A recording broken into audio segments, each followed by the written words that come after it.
Hi everyone. Hello. Happy Wednesday. Maybe I should do. I was trying to like brainstorm some sort of like catchy name for our movie Wednesdays. But I couldn't come up with anything. Maybe we should have movie Mondays. Maybe I should switch the stream to Mondays.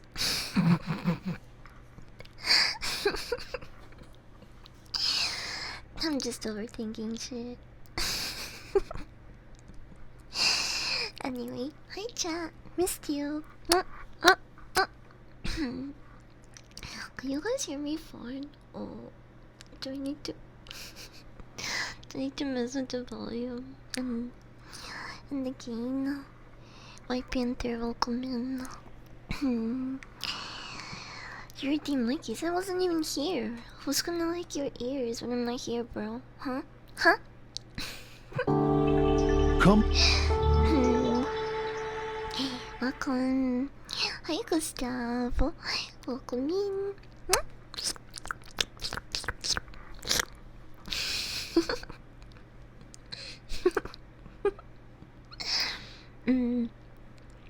Okay, so we are in a different room today because I thought it would better match the aesthetic. I almost called this I mean, is cyberpunk a like an okay way to describe an aesthetic, or is it just referring to the game? Cyberpunk is like a style, right?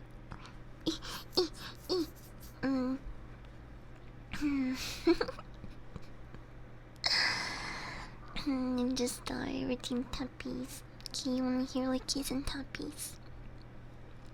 Come here. Cyberpunk is a genre. Yeah, it's fine because it's a genre. Yeah, that's what I figured. That's actually up until I watched the movie, I generally thought that it just meant the video game Cyberpunk. I didn't think it was like an aesthetic, and that's why I asked. But I did watch a couple of videos on it, and everybody was calling it like aesthetic and stuff. So yeah. But I did it. I finally watched it.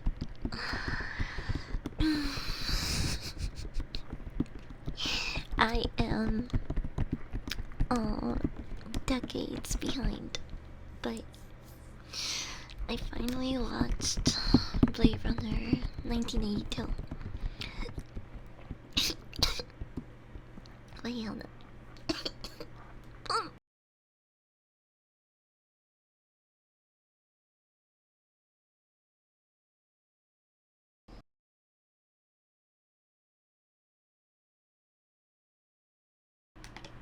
Choking on my own spit.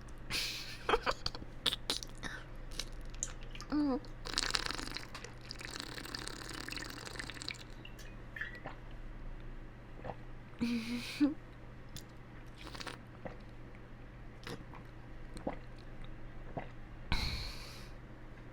Okay. I drink water.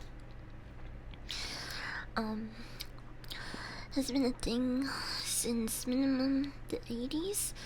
I mean, this movie was one of the movies that helped popularize the whole cyberpunk theme aesthetic, I guess.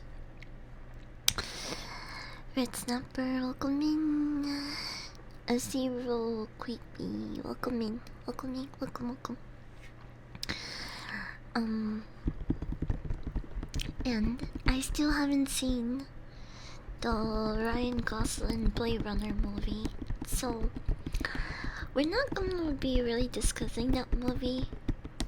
I am gonna watch it. I just kind of underestimated how long the Ryan Gosling Blade Runner movie was going to be. It's like almost 3 hours.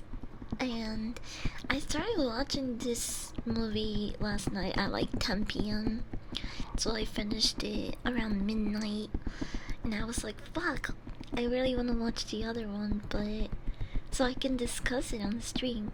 But that would have been 3 extra hours, and I would have stayed up until like 3 a.m. I underestimated how long it was. I thought maybe it would be like 2 hours at most. But 3 hour movie, holy shit. I'm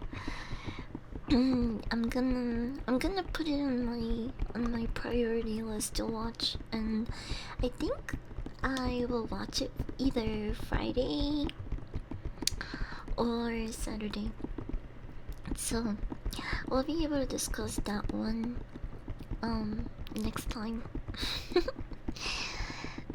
Because they were watching the bad Fantastic Four movie. Jackie, Fruit Gaming, thank you for the follow. Welcome in.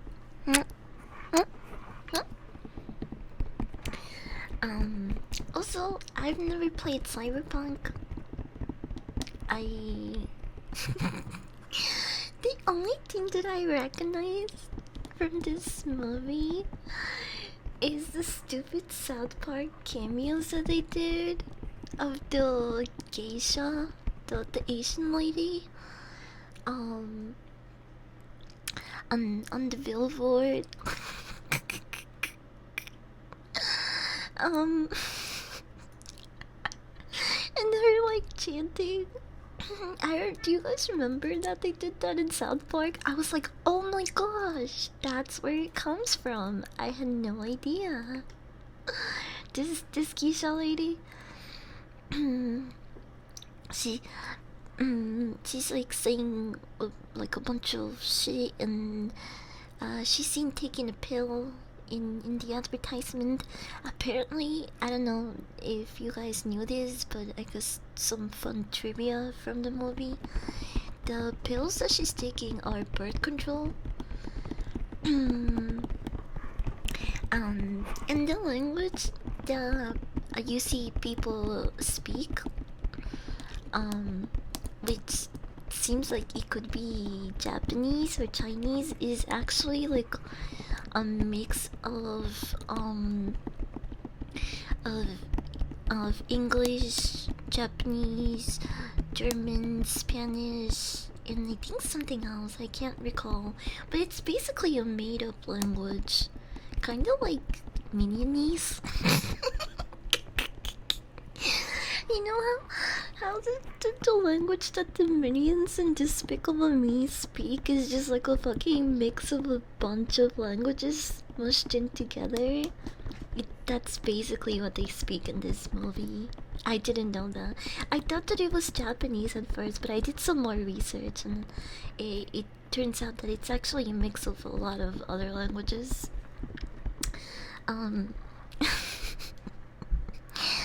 Okay, we're gonna get into it, but at first I'm gonna do lickies, with some tappies, and I'll do some brushies, and I'll keep discussing the movie.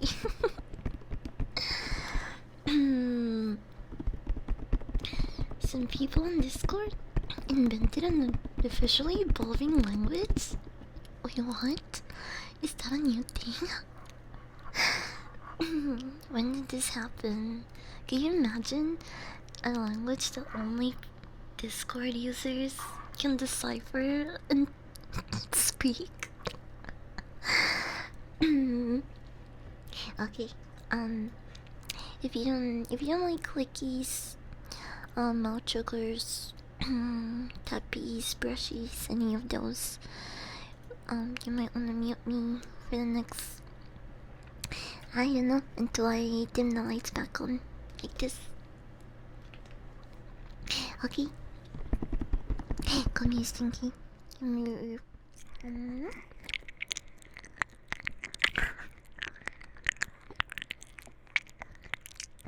the language only Discord kittens can understand.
I'm gonna do Hershey's. Would you rather be a samurai, cowgirl, or a pirate? Probably a pirate. Samurai sounds like would just lead me to an honorable yet painful death. I feel like also you need a lot of discipline to be a samurai, and I'm not very good with discipline. I'm kind of a brat, so samurai would not be a good choice for me. Cowgirl, that one's not so bad, but I feel like you'll have to be taking care of animals and probably know how to ride horses. I don't know, I'm kind of scared of horses. Because they're so big and their legs are really strong.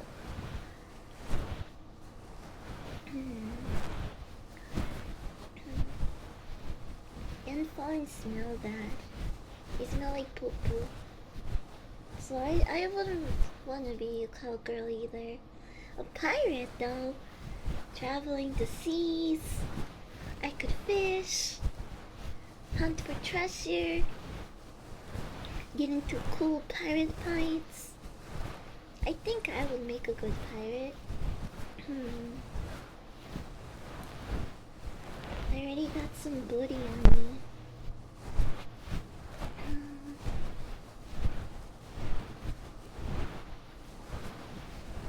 And I think it would be one of the styles that fit me best. So I would pick pirate over the other. What about you guys? Samurai? Pirate? Pirate? Pirate? You guys are just copying me. I'm kidding. But I don't know, I don't feel like pirate seems like one of the coolest ones out of the three. Wow!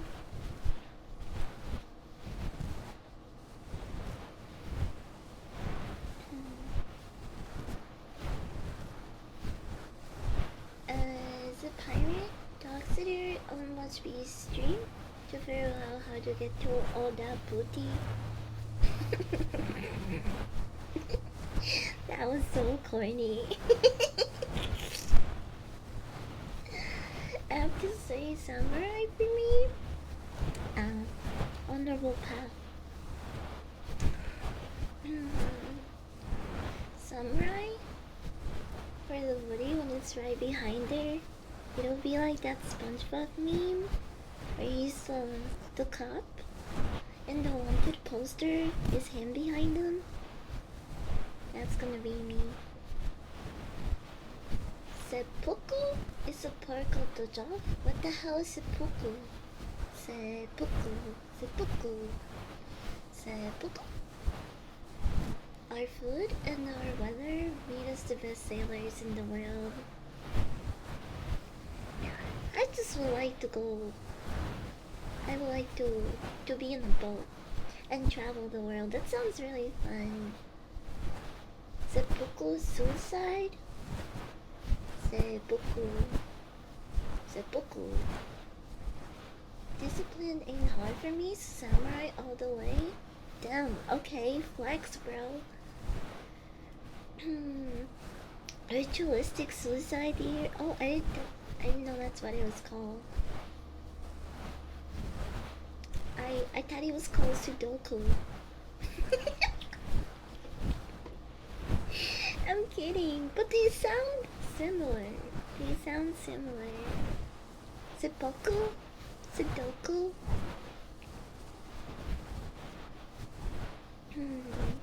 It's gonna be a Buffy of pirates. She's out to sea having fun and eating food. Yeah, that's what I would do. Luffy definitely chose the right career path.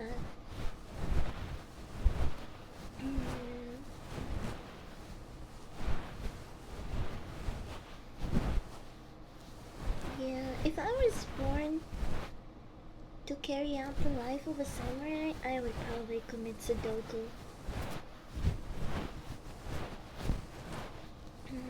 It sounds like a tough lifestyle.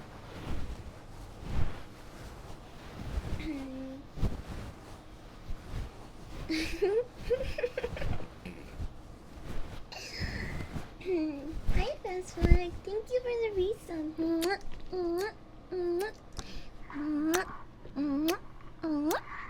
Thank you, thank you. Also, welcome. Hi. Oh, I'm gonna do tappies now. I have really long nails right now. They sound pretty nice. Can you also do here?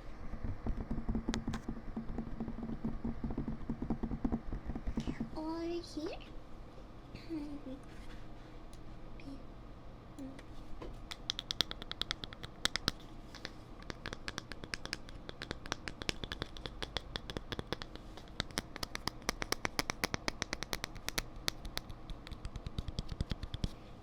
Here's what they sound like without the nails.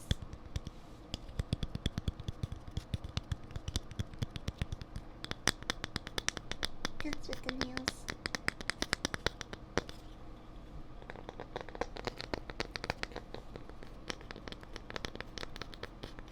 Easy. Tap, tap, tap, tap, tap.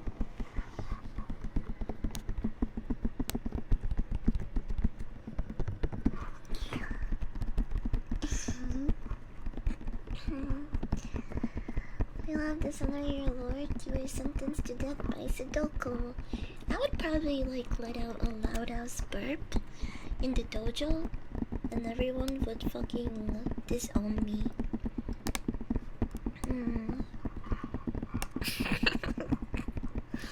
That would be the extent of my career as a samurai. I would hate to be featured in a true crime TikTok with my murder being referred to as getting unalive. Unalive. To be honest, having your own farm in animals isn't so bad. Yeah, but it is a lot of work. And you do have to smell a lot of poopy.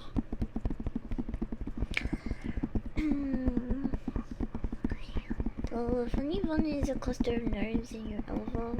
I don't know, I don't really feel much on my elbows. There's nerves there? I had a pirate outfit, but I don't think it's a... I don't think it's a toggle anymore. I need to...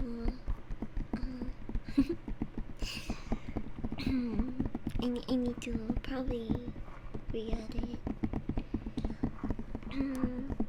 I got knocked off the ship. It's GG's for me. Do you not know? Do you not know how to swim?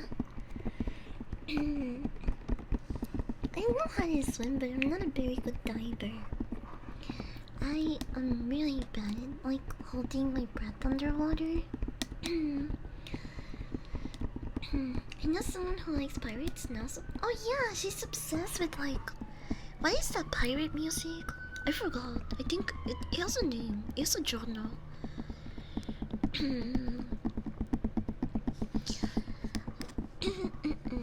Maybe I should come to the speed dating show dressed as a pilot. As a pirate. So I can dress up now so better.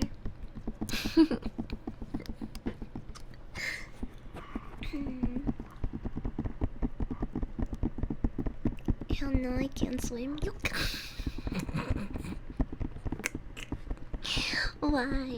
Why, Coop?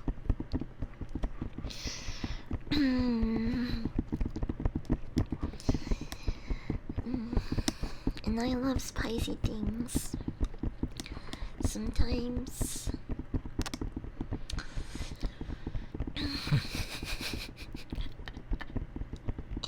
we are what the people assume of us. Sea shanties, yes, sea shanties. Thank you, thank you, thank you.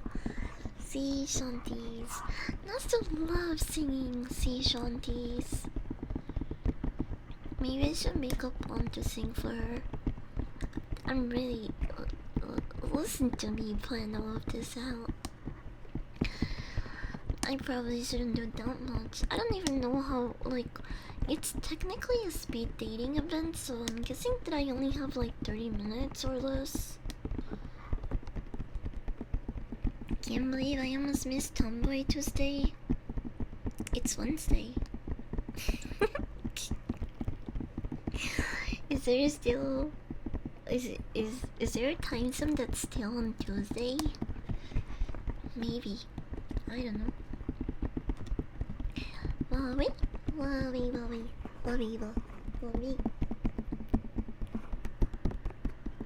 Tap, tap, tap. Cause I'm gonna do one more here. Oh, I really like this song.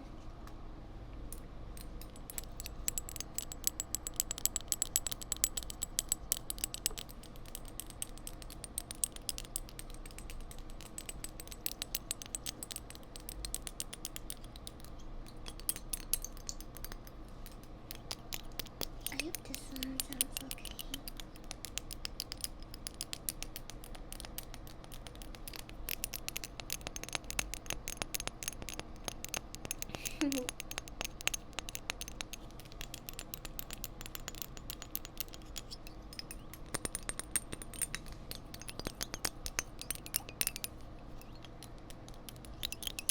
As long as there's a tomboy, it's always Tuesday.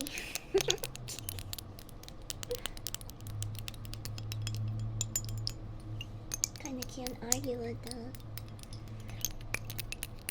I still can't believe that time my post went viral.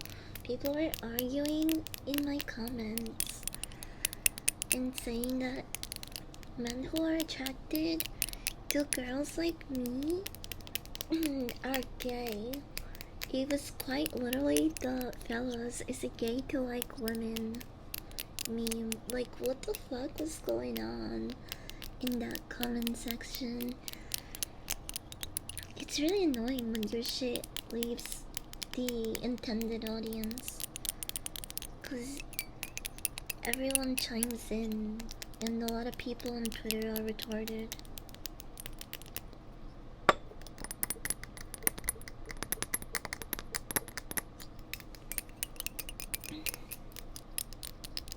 A femboy is still a man,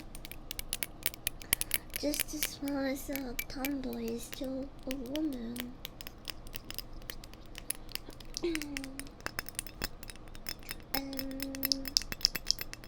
Lombardo, welcome in. Welcome. Hi Rose, welcome in. I should fix my nails soon. I haven't really touched them. I need to drink water.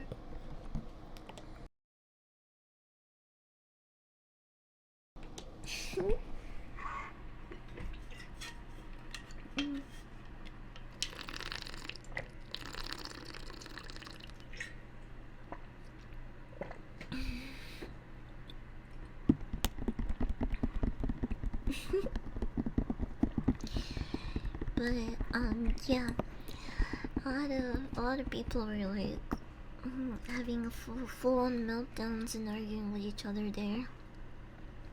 It was a scary time.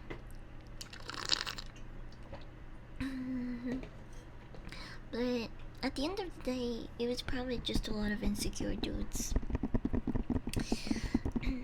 They can objectify a woman, they start short-circuiting.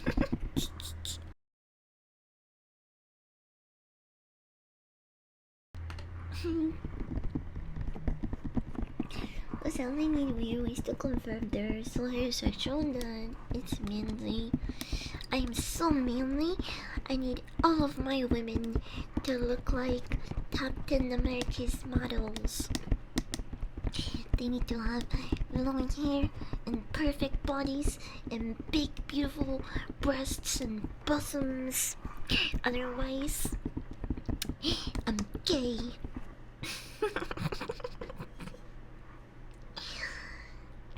They need to have interests that we don't have in common because she's a woman. That's how I like my woman. Empty vessel, welcome in. Thank you for the follow.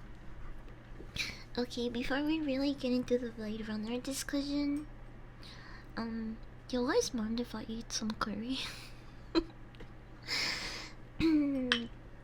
I didn't have lunch, so I heated it up.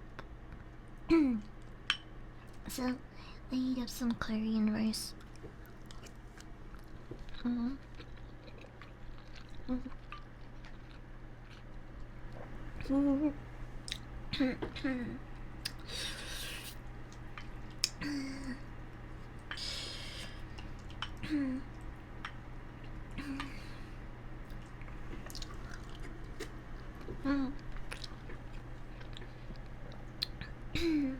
The fact that I need a woman to look specific to be attracted to her makes you sound pretty gay. Yeah. Like they're mansplaining womanhood.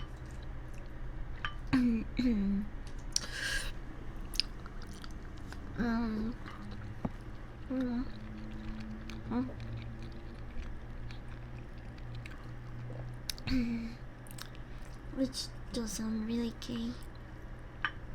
Just like the same people that come in here and they're like, oh my god, cute girl Beetler. That's a man. Chat, did you know?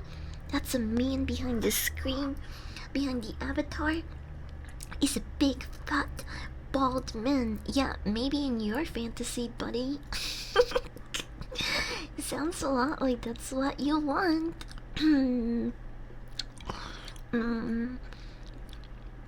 It's mainly to have sex with a dude, not because it's pleasurable, because you can dominate them.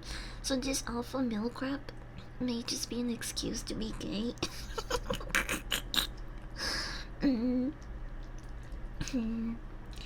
Yeah, leftover curry is the best because the flavors just simmer longer.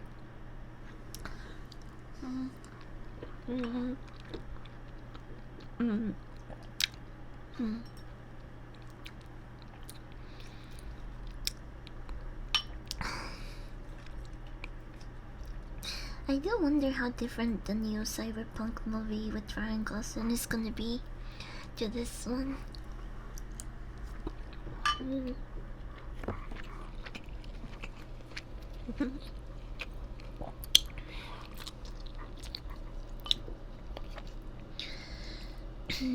I put carrots and potatoes in my curry.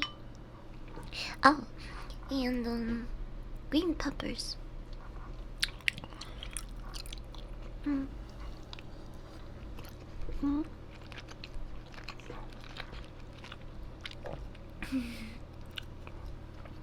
It has a mild spiciness to it, but it's not overbearing. Like you can handle it.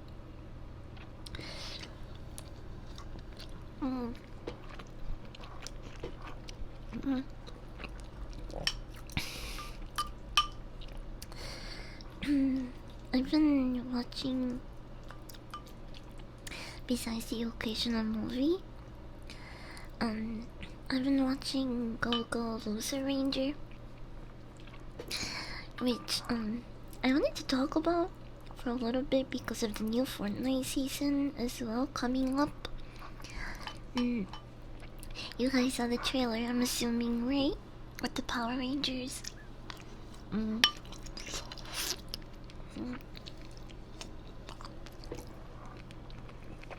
Mm. Mm.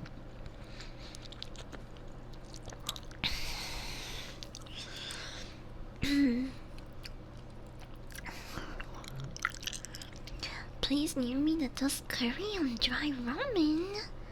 That sounds really good. What the hell?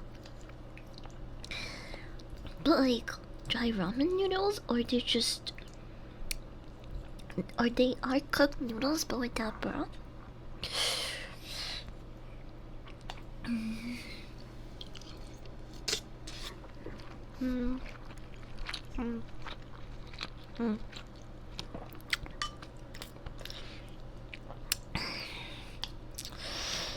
Mm. Anyway, if you guys are looking for any new animes to watch, I highly recommend Gogo Loser Ranger. I've been watching it for the past month, um, and it's pretty good. I'm on season 2 now, and it just keeps escalating.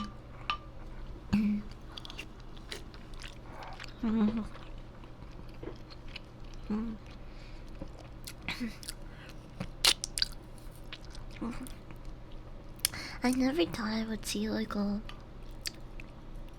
different take and anime adaptation of Power Rangers. I still wanna watch the new movie that some people mentioned. But the anime is really entertaining. I recommend it. I highly recommend it. Mm.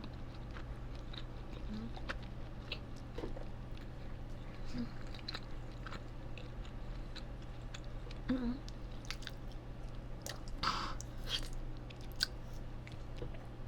Every time Cyberpunk is mentioned, I just think of the gun. Will I still be my dog sitters if I said I've never played that game? But I want to. Should I play it on stream? Mm. Mm. How about you, comedy? Welcome in. Welcome, welcome. Mm. Mm. I wanna play the game that is actually in. Oh, I need a burp. I need a burp. Morty.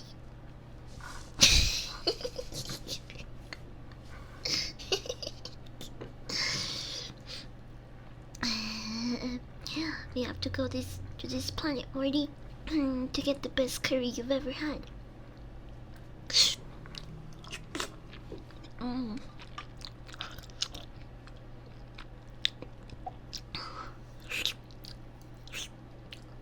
Mm.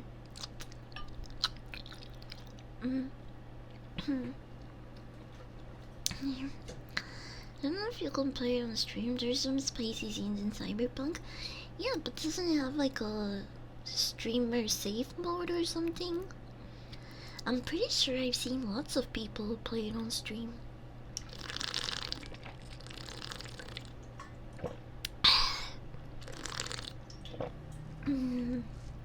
I think it has a safe mode or something. It has to. I've definitely seen people stream it.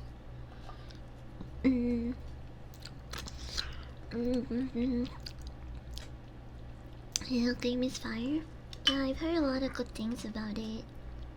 Plus, it has Keanu Reeves in it. I wanna see. I wanna play Keanu Reeves game. Starting up strong. It's the curry. I'm eating chicken curry with rice and veggies. I made myself. It has carrots, potatoes, onions, and peppers. Mm. Mm.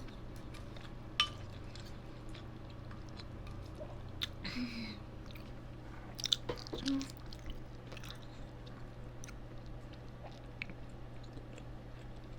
I just made too much yesterday,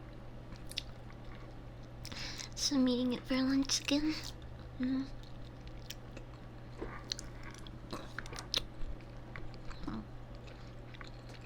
Mm.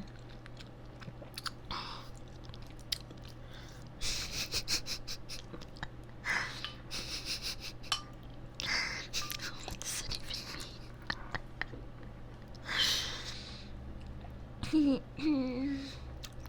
You're calling Beller nudity? Yeah, I figured. Because when Cyberpunk first came out, it was really popular. And I'm pretty sure I saw people stream it. Hmm?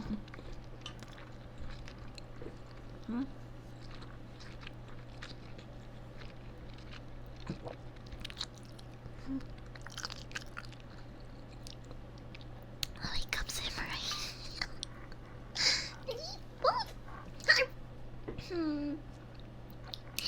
Hi, Dominic. Thank you for the biddies. Thank you. You wanna bite out of my curry? You want some curry? I think the potatoes are the best because they they soaked in so much of the flavor. Mm. Mm. Mm. Mm. Mm.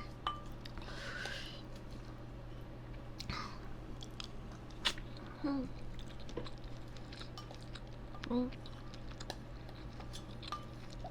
I am curious to what they're gonna be doing and the continuation of the Cyberpunk anime because spoiler warning, I guess. It ended pretty grim. Mm.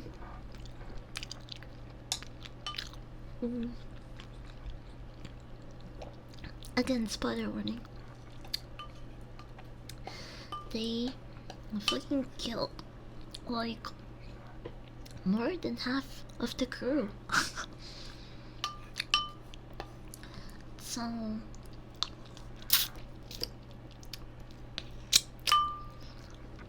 I'm guessing it's going to be new characters.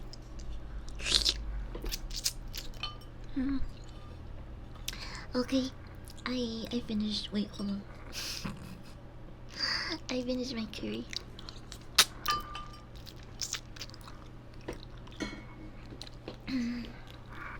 I need to clean my mouth. Make sure I don't get any curry when I give you puppy kisses.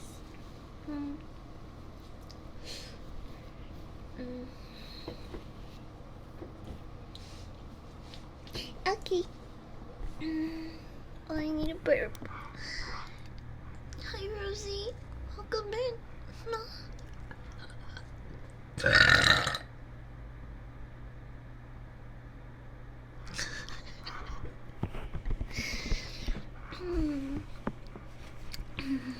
Whoops. Thank you for passing me the bone, Rose.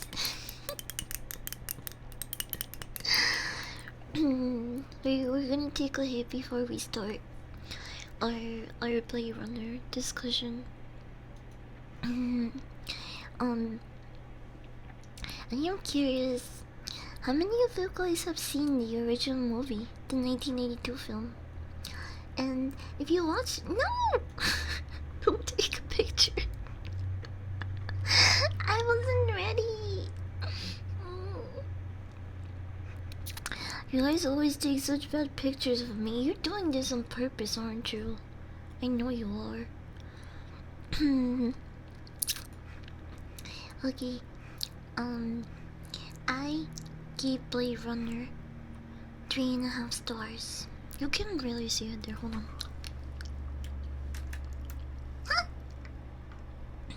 That's not what I wanted to do. It's a good thing it wasn't anything. Anything bad? Dun, dun, dun. Where is it? Oh, it's over here.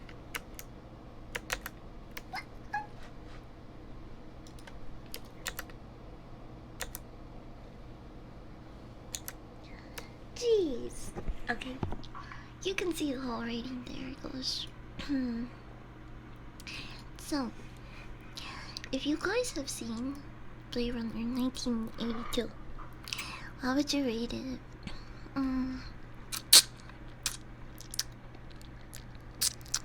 My ass, One Piece, fuck, nobody cares, okay? They only care about my butt here, around these streets. No, fuck. Can you guys do a countdown next time you take a picture?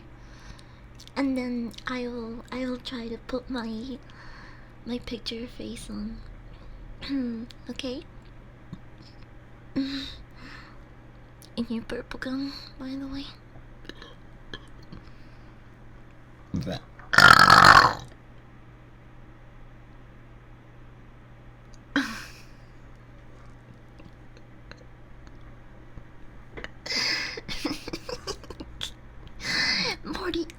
Morty, this chick is fucking gross.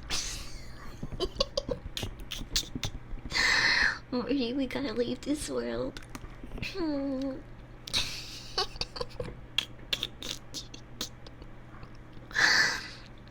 Wait, are you doing a countdown? 5, 4. Okay. Look. No! I was trying to stay still. My fucking. Oh my gosh, I look like a long-necked cow. What the fuck? What was that, bro? Nakamus Prime up in this bitch. What was that? Okay, maybe I just I can't take pictures. Maybe it's not you guys. Maybe it's just me. I can't stay still. It's almost like I'm an actual dog.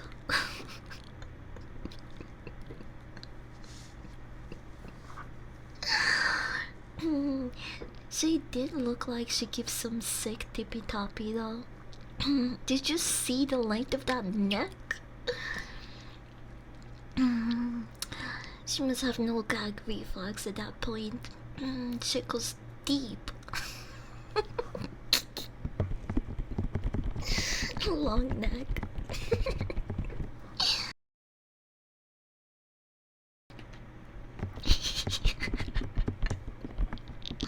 Aren't you an actual dog? Well, I'm more than that.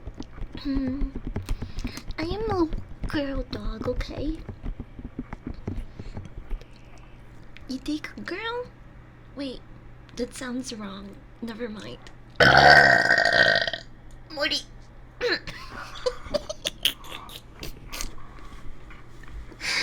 I'm sorry.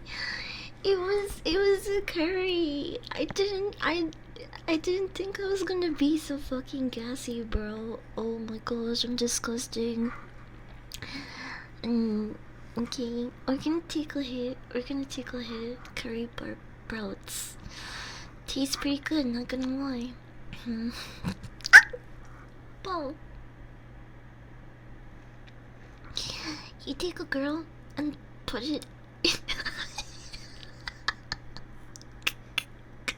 No, actually, I was gonna say that you take a girl and you mix it with the dog, but then that, like, you don't do that. Don't.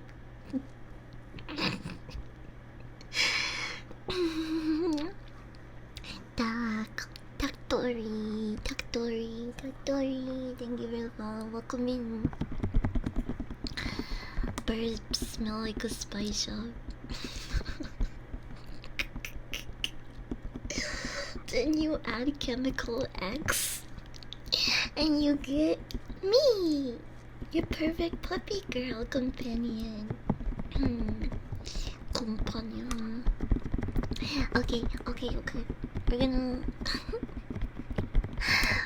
we're gonna take okay. You ready? You ready?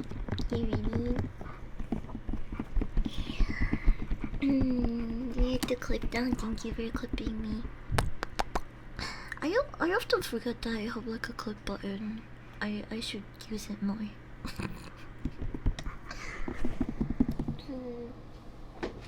Ew. I already have a ball pot. Oh my gosh. Last one. I swear, you can come near me. You can come near and open your mouth. I'm gonna blow smoke into your lips. Nothing more. I'm not gonna burp. I won't be girls, I promise. Come here, come here, come here. Open up. Open up. Open up. Wait, where is the fish glue? Oh, it's there.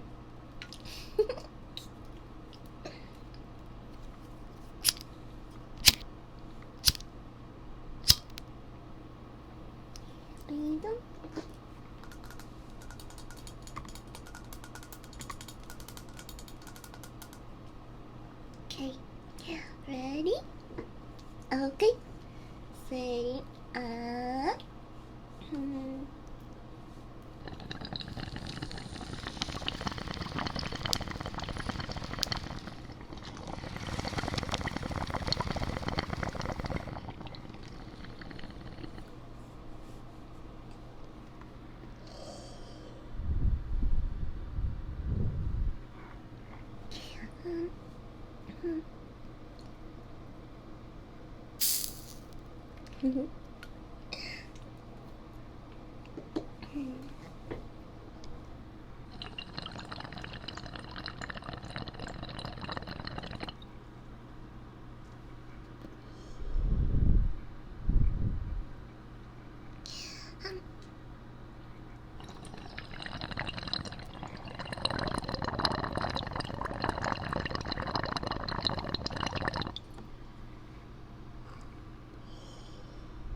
okay, see?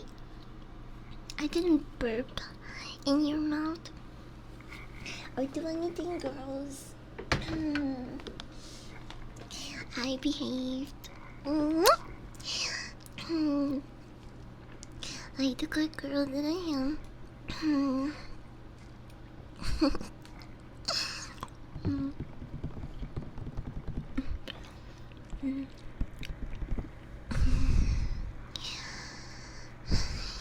Hi Dubstep, welcome in. Remember Maxine with your girl?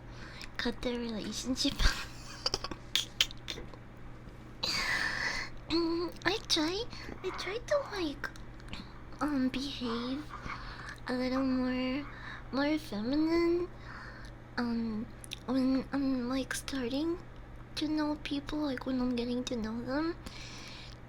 So if we're hanging out for the first time, I probably won't feel comfortable burping around you because I don't want you to see me as a disgusting dog thing, and I'll probably go to the bathroom and explode or some shit.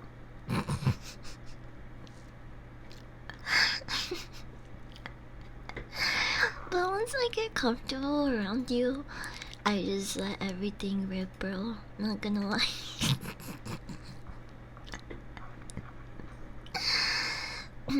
Akira lover, welcome in. Welcome in. Akira, the movie kinda has Blade Runner aesthetics. Now that I think about it, some of it. I've been thinking of getting keycaps, like for your keyboard. I wanna get a clicky keyboard for like the keyboard sounds when you do ASMR. Because right now, hold on, this is what my keyboard sounds like.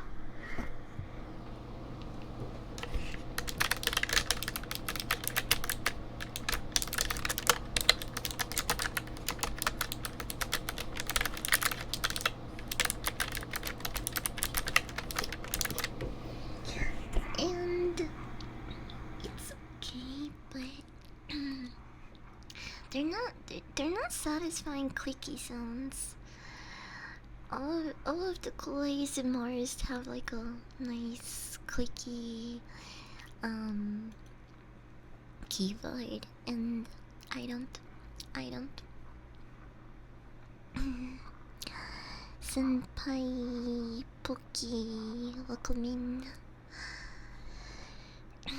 Sounds like a basic Microsoft board. It's I mean, yeah, I guess it kind of is. It's by Logitech, Logi, but it is a pretty basic keyboard. mm, mm, mm. Based off Akira Kurosu? Kurosu.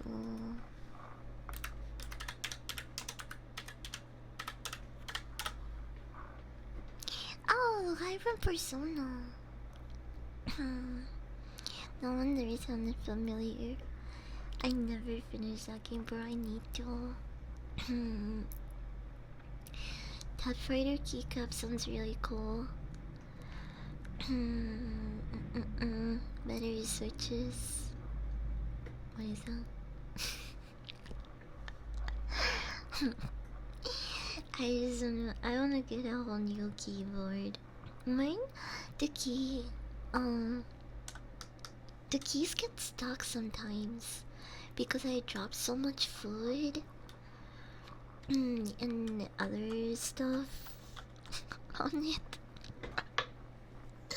So some of my keycaps are really sticky. Hold on.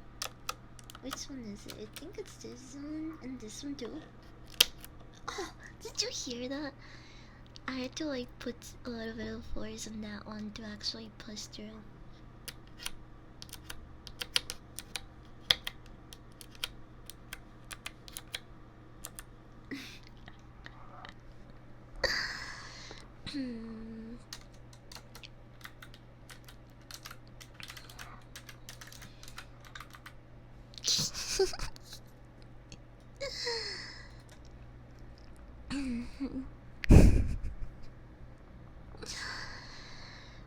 Your keyboard clicky or tacky? Oh, I see. Don't eat at your PC, that's nasty. Well, call me a nasty girl then, huh? That's fine. I'm nasty. I've been known to be a little gross. So what? It's not like everyone here is perfect. I know you guys have your own little nasty little secrets or tendencies or habits.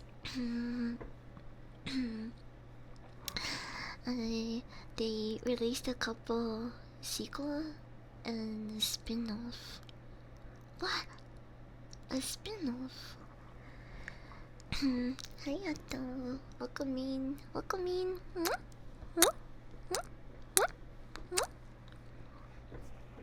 Nasty Keever, yeah, she is a nasty girl.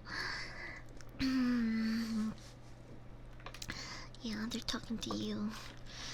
You little fucking piece of shit. I mean, sorry. Why did you beat us to death with Blade Runner lore? I haven't yet. The thing is, I've been derailing a lot, so I haven't really gone into depth about it.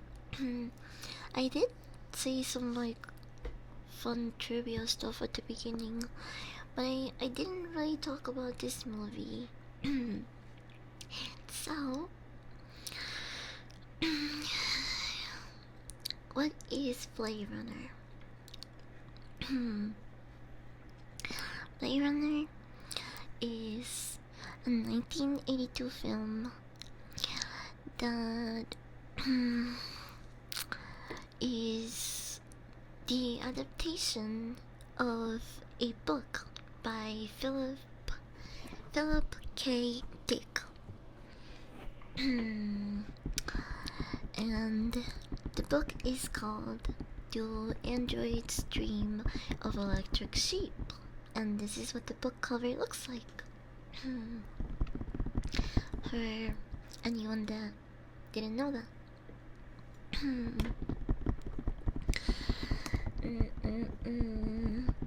could try trying to get our stinky secrets. You're gonna have to try harder. I don't have to with some people. I just come in here and say whatever. And it would be like shit that you could not get out of me unless I was being waterboarded. I need a burp.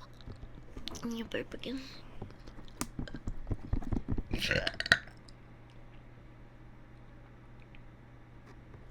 Wipes.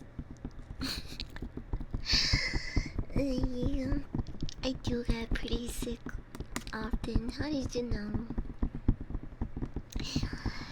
You see this with a who's a nasty girl hits the space bar. I was going to smack it around, but it was going to be probably pretty loud. 1 out of 10? What do you mean 1 out of 10? That was not my weakest burp today. You can't say that. I'll take a low score, but a 1? A 1?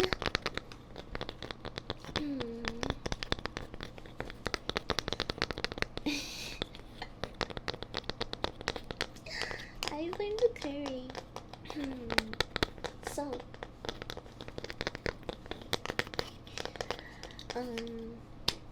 Blade Runner, based off this book you see next to me,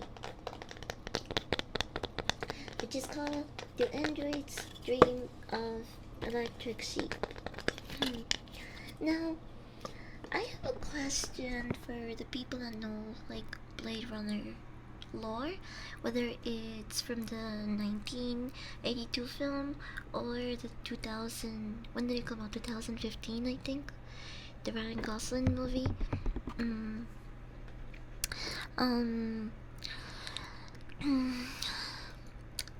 Are the replicants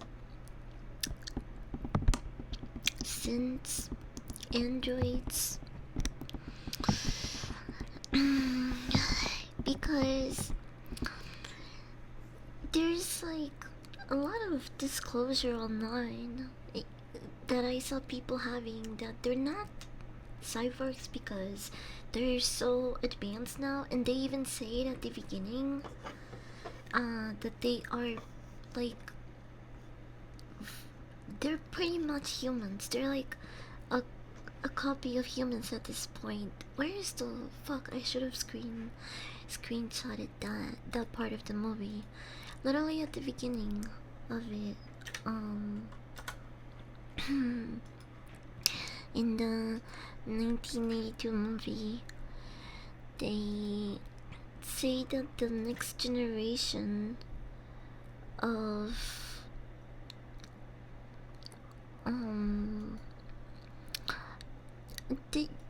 the thing is that in the movie itself, they never call them androids, robots, and actually the movies try their best to stay away from labeling them as such, therefore calling them replicants, just because they did not want people to label them as such. Never realized it was based off a book, but that makes sense. Yeah, I had no idea about all of this stuff either. They're clankers.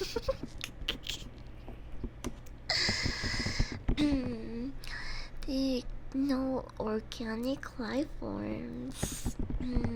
Techno-organic life forms. He's a good boy. You good boy, Liquid. He's a good boy. He's a good boy. Good boy. Good boy. I think I was definitely into them being robots, because they have so many bioorganic aspects engineered specifically to an actual human. They are definitely okay.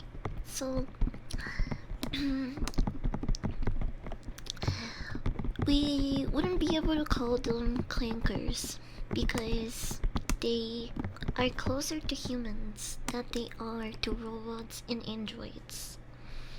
Replicants are quite literally a replica of another human being, and they are more uh, they are more organic than machine-like. Actually, even I don't know if in the Ryan Gosling Blade Runner, they ever show their bodies inside, um, or like they get shot to fucking death, but in the 1982 movie, they are almost impossible to tell apart from humans, besides the fact that if you look really closely, this should be a manufacturer number or code, whatever. They should have a manufacturer number somewhere in in their body, but they are more organic than machine. Meat bots, tin skins, wire packs, bacon body, flesh clinker. That sounds so wrong.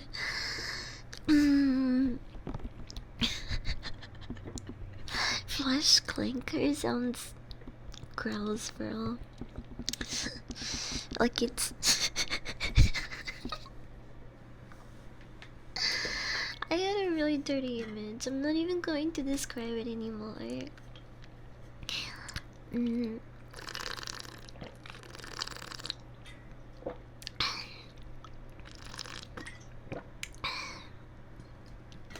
Okay, so back to Blade Runner. Replicants are closer to human than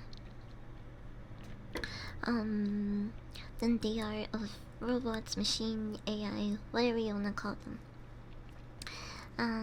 So the the 1982 Blade Runner takes place after World War III, which apparently happened between Japan is what people speculate, and aliens question mark. There's so much information about this, but one thing everyone can agree in is that it's sort of a post-war utopia.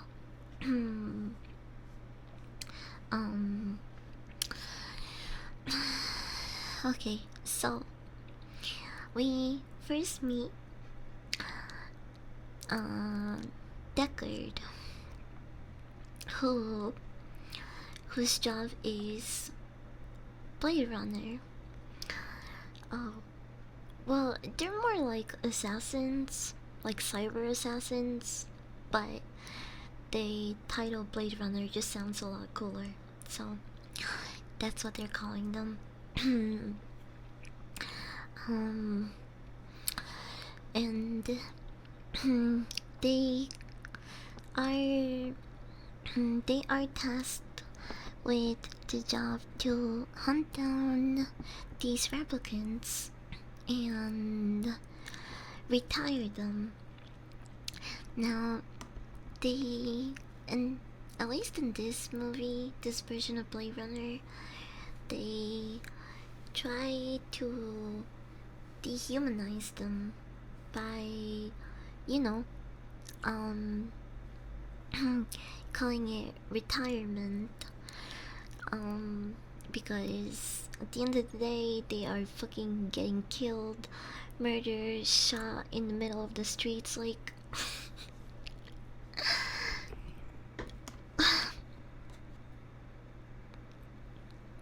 I feel air coming out.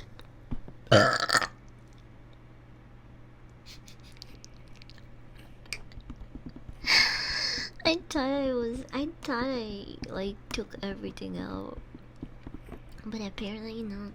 Hmm. uh, Taxi only using the keys. Okay, I'll do like this. Hi, Salty. Welcome in.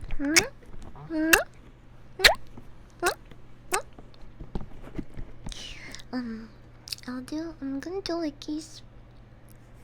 So, if you don't like mouth triggers and like these, you could mute me until I turn the lights back on.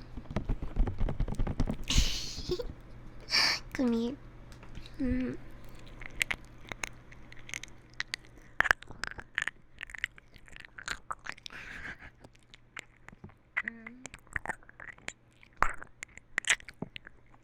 Hey, chat, you ever had a girl's tomboy? You burp. And then turn your ear into a chew toy.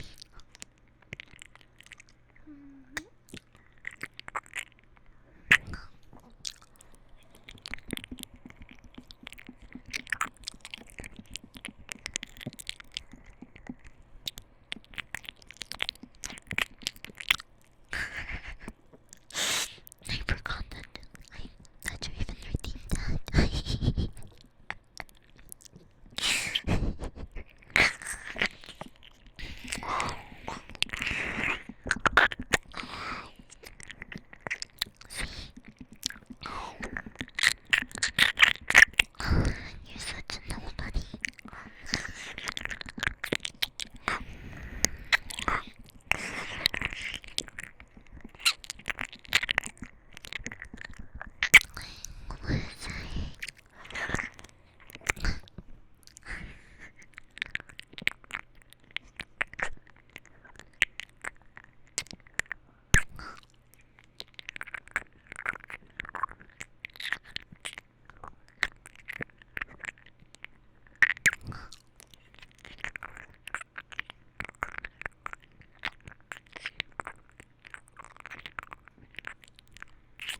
hydrate after that.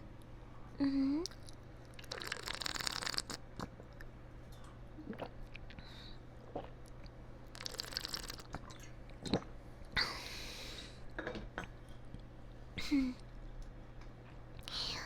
Okay. Where was I? Oh, right. Blade Runner. Okay, so I turned tiny. Mm, I turned tiny. That was scary. I'm already small enough. Okay, so apparently there's like 7 different versions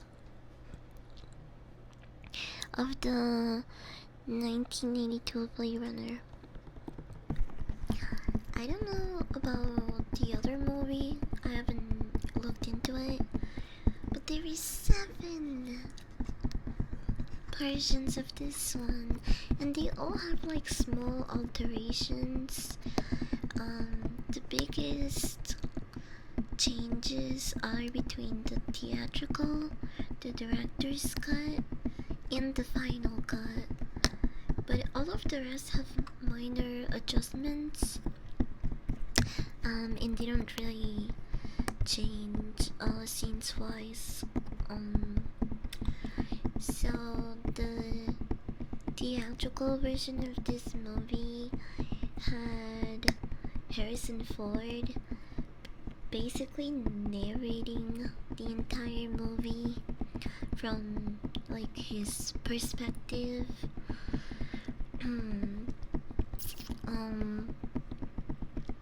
The one that I watched was the director's cut, and I'm glad that I did because apparently Harrison Ford didn't want to narrate the thing. Like, he thought it was kind of corny and a bad idea, and him and Ridley Scott fought over this.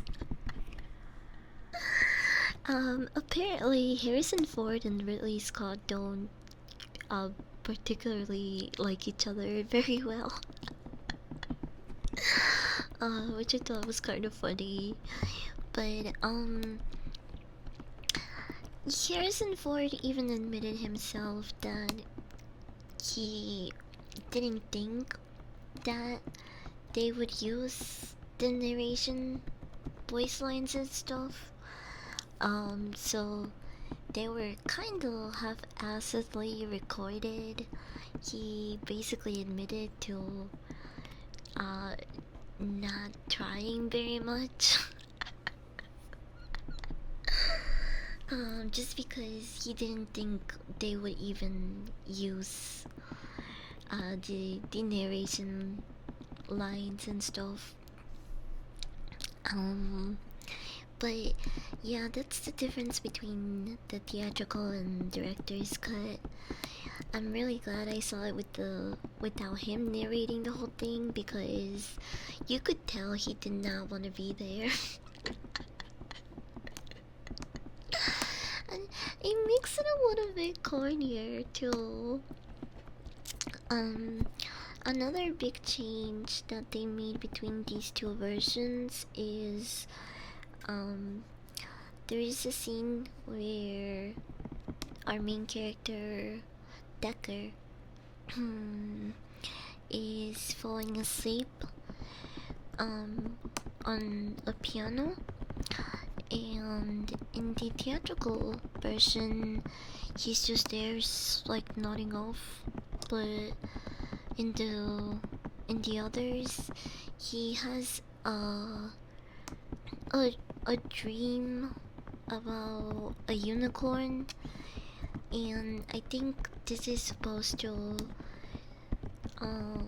kind of be symbolic to his own character and how uh it could mean two things in my opinion. Um it could mean that Deckard himself Rick himself is a replicant, or it could mean that um he becomes like it seems that in this dystopian future it's people don't really have empathy or really see the replicants as human, even though they are more human than robot or AI. So it I think it could also, the unicorn dream could also represent that in a world where humans have zero empathy for these beings, Rick, the person that's supposed to hunt them, uh, does change, and he sees them as more than replicants in the end.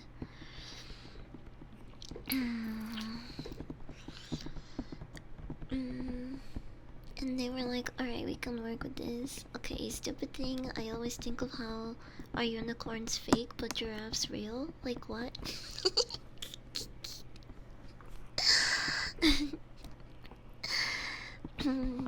Also, a lot of the sea animals make me think that same way. Bro, the ocean is terrifying. Harrison and Scott fought because of how they wanted to portray Deckard. Really, Scott wanted to insinuate he was a replicant, while Harrison wanted a more human approach. I think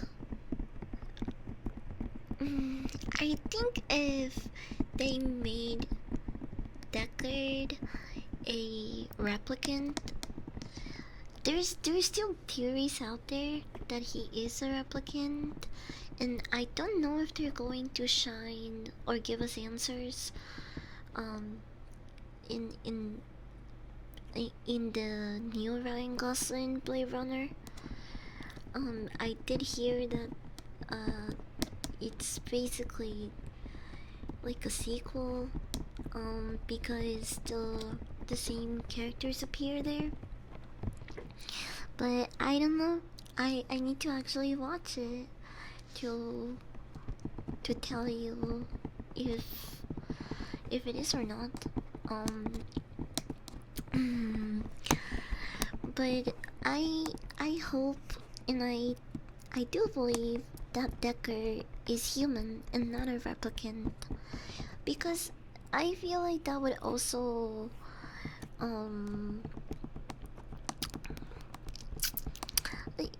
I think it would be a little bit more meaningful if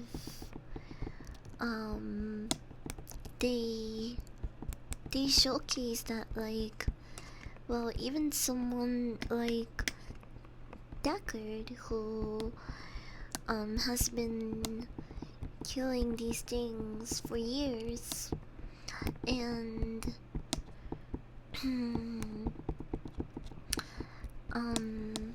and you know, he ends up he ends up seeing them as more than that, and even falling in love with the very thing that he's supposed to hunt and hate. Although I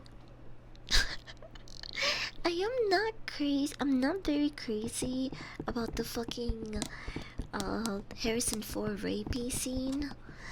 What the fuck was that all about, bro? Did they have a rapey scene in the new Blade Runner? I was so fucking confused by that. He basically, okay, hold on. So let me keep talking about the movie itself, like the plot. So so we can get there. um so first we meet Deckard, right, the Blade Runner who is in charge of retiring replicants, and he meets with um Mr. Tyrell, who is the head of the company that actually makes these replicants. Um, and during this meeting, he introduces Deckard to Rachel, who is the girl you see in the cover next to me, on her right under Deckard. Um.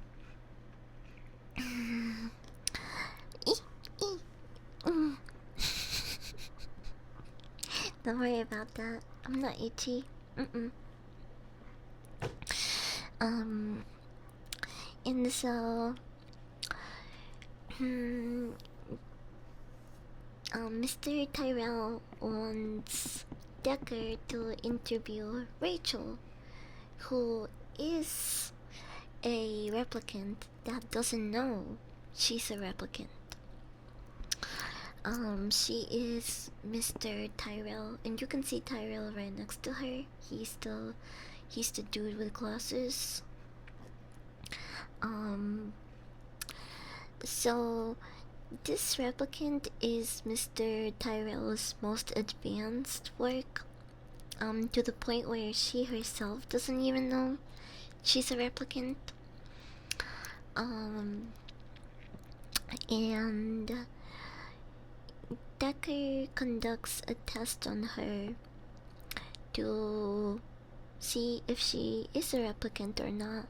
And this test has a lot of questions that are tied to empathy. They're tied to empathy, and they're supposed to invoke emotion in you. So he asks them questions, and their eyes are recorded. And usually he could pinpoint a replicant within 20 questions, but it took him over 100 questions to determine that Rachel was in fact a replicant. It was when he asked her about how she would react if a family served boiled dog to her. Or something like that. It was something about boiled dog, which sounds terrifying. And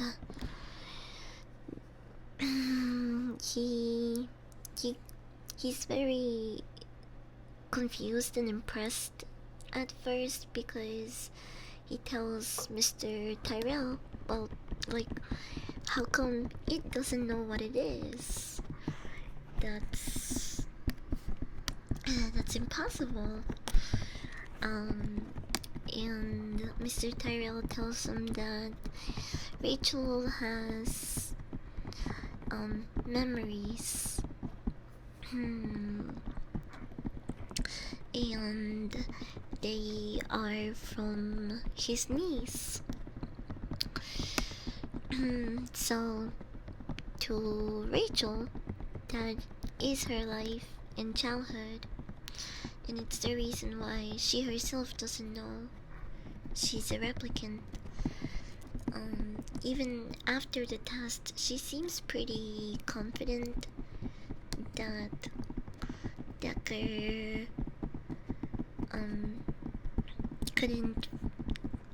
couldn't see any signs find out that she was a replicant. Mm, Fantastic Four last night was, and I quote, fantastic. It is a really good movie. I'm glad you finally got around to watch it. Especially for movies like those, I like watching them on the big screen in theaters. I am. I I forgot to tell you guys. I did find a victim to take with me, so I will be watching Weapons tomorrow.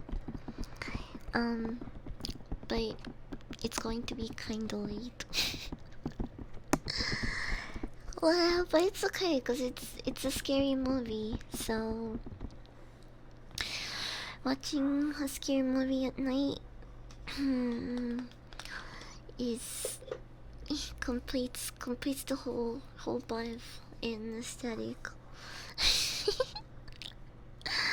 Victim acquired. Yeah. It's hard to get people to go to the movies with me, especially if it's a horror movie. mm, but yeah, I will I will let you guys know if it's worth going to the movie theater for or not. Um I'll try not to spoil it. I'll wait until the end of the weekend to talk about it in more detail. But tomorrow I'll let you know if it's good or not. Um,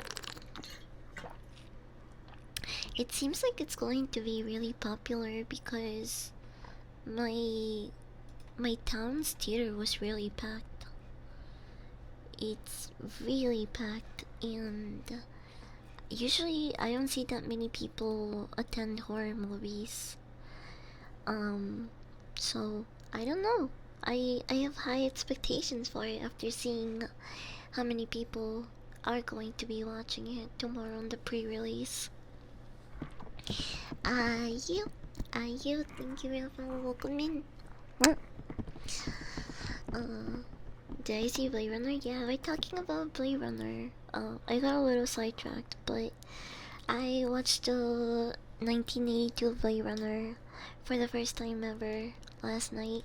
Um, so we were just discussing it, and I was dropping the lore and some fun facts about it. You do know it's based on a book, right? And also, the title of the book makes the whole they're not androids or synths or clankers. They it makes the whole argument confusing because the book is quite literally called The Android's Dream of Electric Sheep. But the movies try their best to stay away from that title because they're more human and biological than machine. Okay, before I continue, I need to take a piss. I don't wanna take this hit and cough and then pee myself out on accident. Who's a good boy? Who's a good boy? You a good boy? Yes, you are. Good boy, good boy, good boy, good boy. Good boy. Um, I will do the rest of the requests and triggers once I come back. I owe NPC lickies. Then the Ramen King passed me the ball. So I will do those when I come back. I got piss. Come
pretty happy.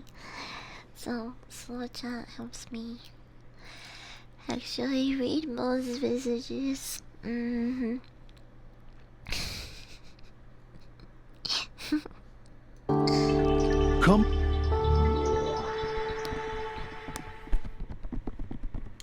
Hi. That was a good piss. Short, simple, sweet. Okay, I'm gonna do the rest of the triggers now. I'll start with Lucky's, then I'll take a bone hit. Okay, come here.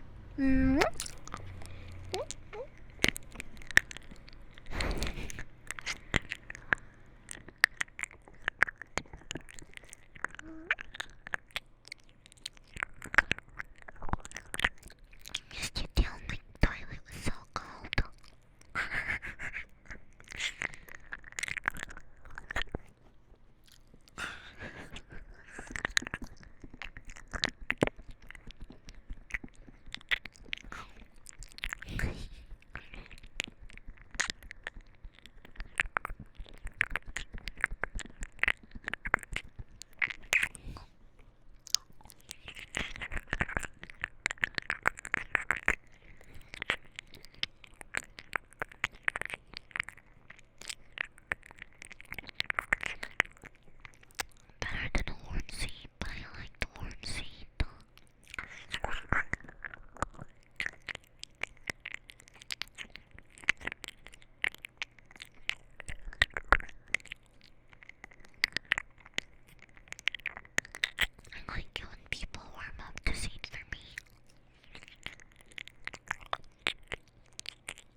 So, where were we? Okay, so main character Decker, whose occupation job is um is a play runner. These are people that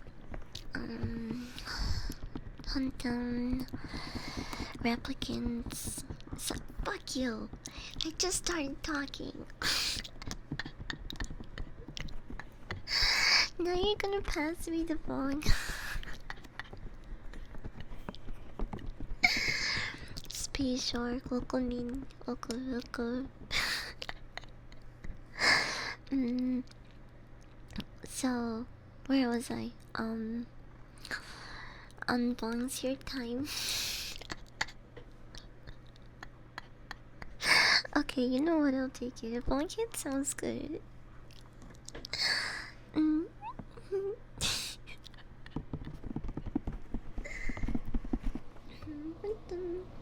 I'll just take a small one.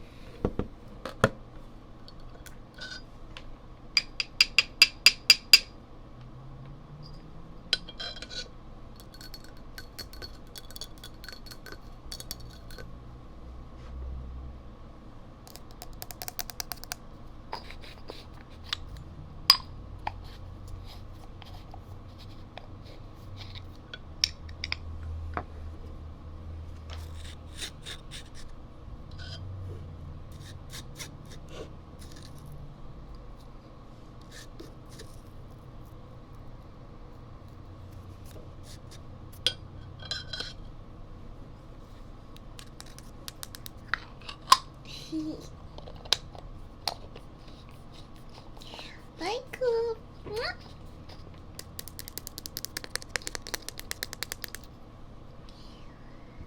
Sativa, the name. That's a really cute name. Cheers. Open up, open up, open up. Open up.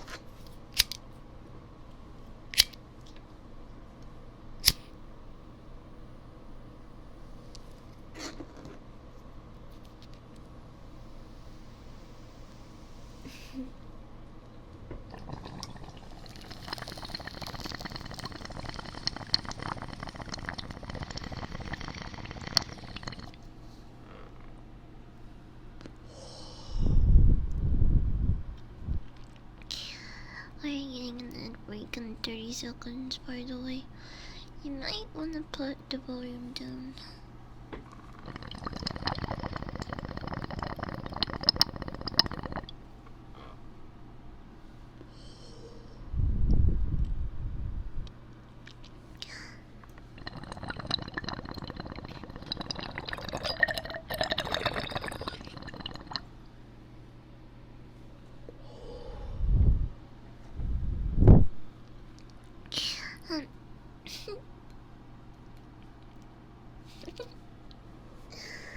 Okay, I finished it.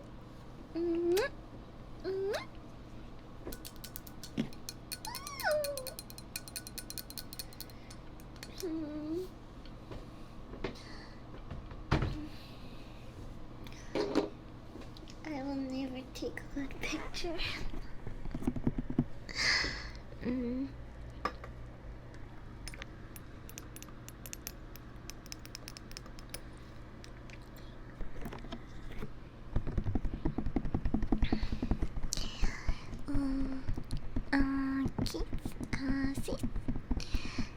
See, thank you for the follow. Welcome in. Okay. So, Play Runner is not about who is human, but what it means to be human.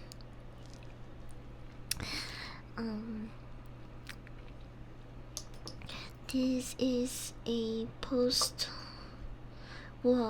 futuristic utopia where Mm, e, e, e. Where, where, um, replicants are being hunted by blade runners. um, Due to the fact that they got tired of being well, of being human slaves. They had replicants for all sorts of purposes. For every day-to-day companionship. They had replicants for the war, for jobs that people didn't want to do. They had pleasure replicants. So they were essentially created to make humans' lives easier, and eventually, why they got tired of our shit. And so the Blade Runners were tasked with killing these rogue replicants. They call it retirement, but they're just straight up shooting them down and killing them.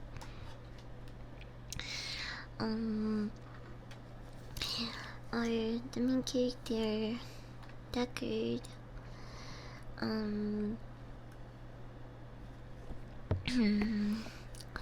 has been doing this for a long time now, and he is handpicked to be on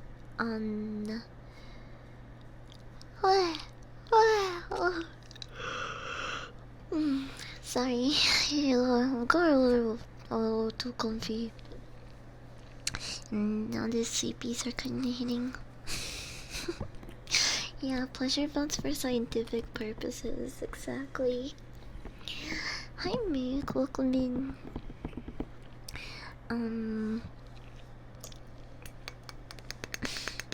Okay, thank you for this just reminder. Maybe that'll help wake me up.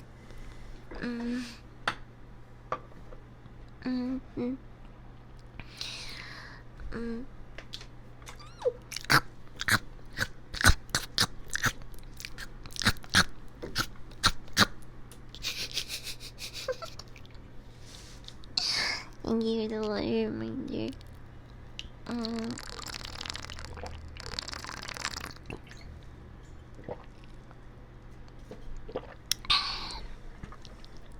So, okay. Blade Runner takes place sometime after World War III. It's a it's a smog choked dystopian Los Angeles, and it takes place in 2019. 2019, which is really funny.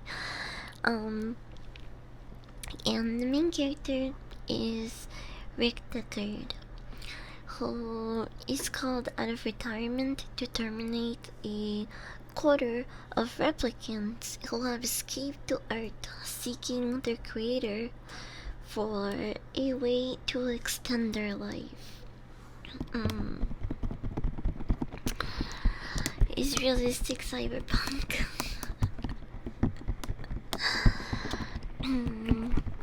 Well, it definitely inspired a lot of utopian, cyberpunk, futuristic worlds and things. uh, e, e, e. So, okay, Decker meets Rachel at Tyrell's place, who is the CEO of one of the companies that makes these replicants. Rachel being his most advanced. Um, wouldn't that be a dystopia? Oh yeah, you're right. it's a dystopia. You're right. You're right. It's a dystopian Los Angeles. To a single season of the year without my sinuses trying to kill me. I used to not get allergies, but now I do, so I kinda get what you mean. I used to enjoy my summer and fall without having to worry about that shit, but now I get allergies during the seasonal changes. It really sucks. But where was I? Oh, right. So Mr. Tyrell introduces Decker to Rachel, who is his most advanced replicant. She is actually unaware that she herself is a replicant. Which is when I guess they start hinting, or at least planting the idea that there are replicants out there that might not know that they're one. And they kind of tease throughout the movie the theory that the main character, Decker, Rick, that he might be a replicant himself, but I don't think that's the case in this movie, unless they decide to change it or make it canon in the next movie, in the Ryan Gosling Blade Runner.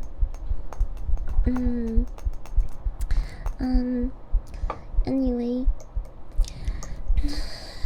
we also meet other characters. One of them is Leon, another replicant, and Roy, who is the character you see right next to Rachel with the really light looking hair. He's actually a blonde, like a really light blonde blue-eyed guy. And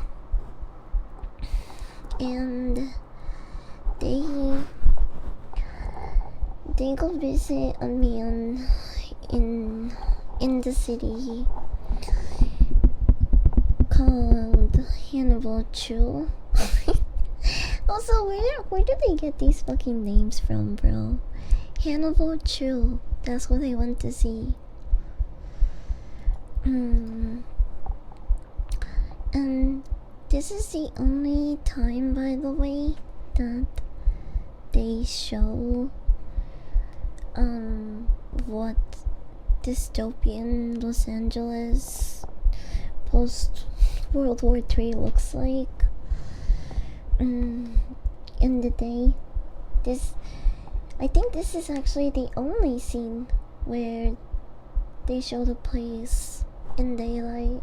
The rest of the movie takes place at night, or in really dark places. What?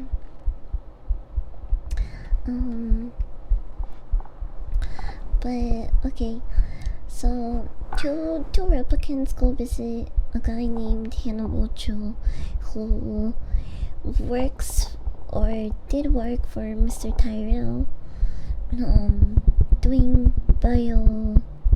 bioengineered engineering of the eyes. So he's basically their eye guy. He couldn't help them with their main goal, which is to extend their life, but he did point them somewhere else. Mm, mm, mm, mm. He told them that a man who works for Mr. Tyrell might help them. This man is J.F. Sebastian. He is someone that was affected by fumes and like chemicals from post the war. Basically, he's aging faster than he should be. In the film, they revealed that he's 25 years old, but honestly, he looks like he's in his 40s or like late 30s.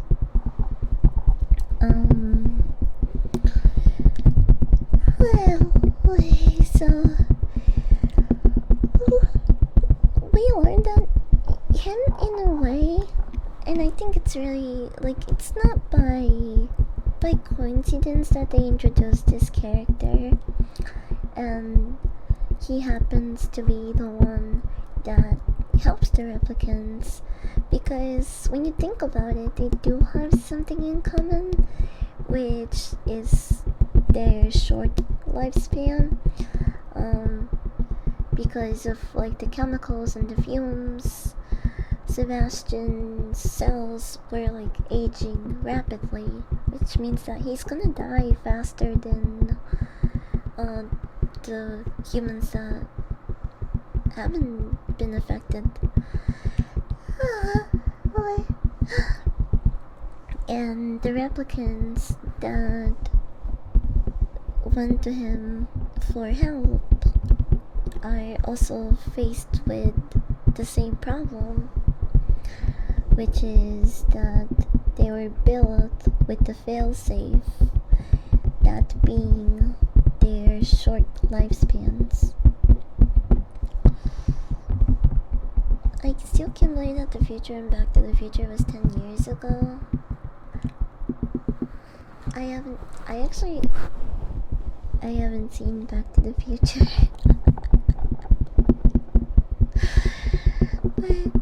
But are you saying that in Back to the future was technically in 2015?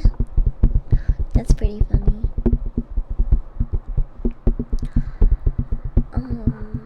I'm back from meeting. Hi Puck. Hi Puck.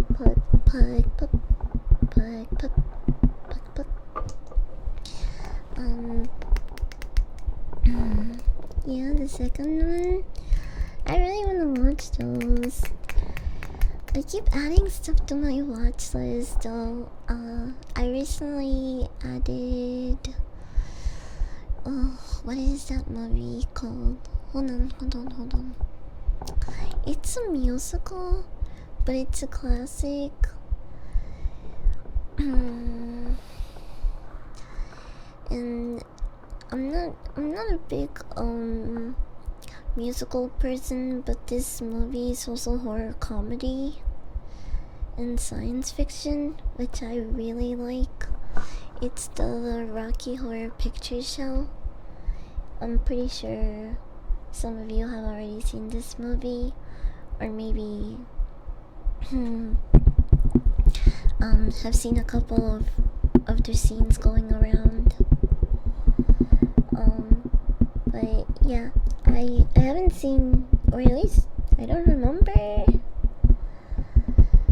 watching this movie. I don't think I've seen it, so I don't want to watch this one.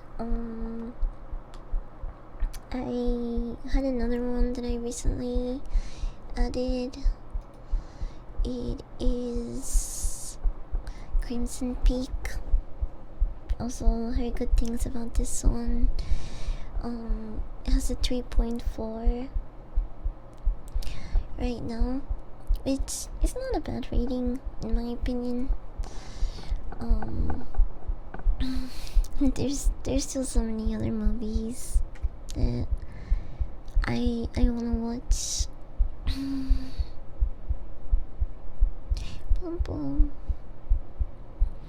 I'm trying to remember if I saw any of these, but no. I did see the 23 movie. I just don't remember it. So I put it in my watch list again, because I wanna do a rewatch of that one. But yeah, besides Blade Runner, the, what is it, 4029? The Ryan Gosling one.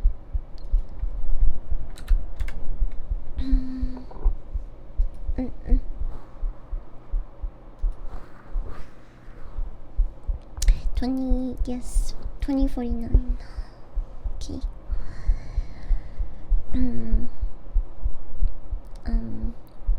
This one isn't my priority list. But I'll be watching Weapons tomorrow. So a lot of movies this weekend we're watching. We're watching The Bad Fantastic Four on Sunday. And tomorrow I'm watching Weapons. And I'm gonna try to squeeze in Blade Runner between Friday. But I don't know, we'll see. But I have a good amount of stuff to watch this weekend.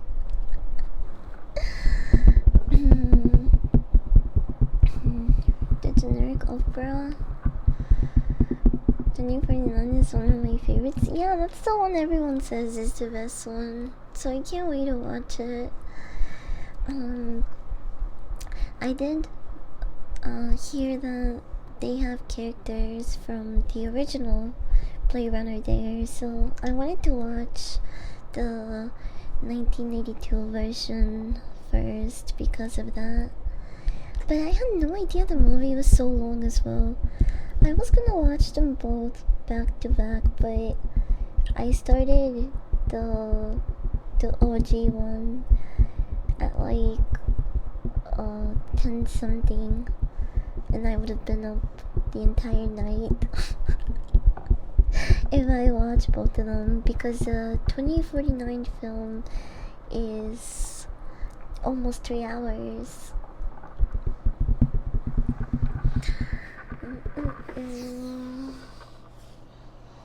And ironically, Joy is my favorite character. Joy. It's not a character in the original, I think.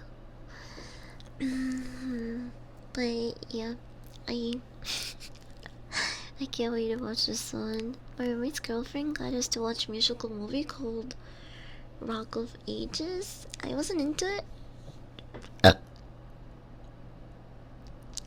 until Tom Cruise came out singing Wanted Dead or Alive by Bon Jovi. Rock of Ages.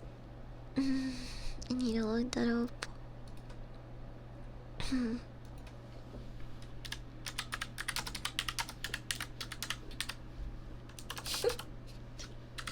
Typed it all wrong.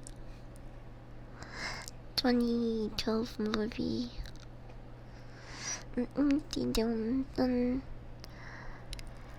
Alec Baldwin is here. Tom Cruise, Russell Brand, Paul Goodman, Bryan Cranston's here. Wait, what? Chat, it's Walter. Wait, isn't it musical? That's really funny. Mary J. Blige. Whoa, there's so many. What the fuck? Will Forte. I love this guy. He's goofy. Anthony, Selena Bishop, Chase. Whoa. Wait. Never mind. You looked familiar. I'm gonna add this on my watch list. There's so many people. What the fuck? It was a 2.7 here.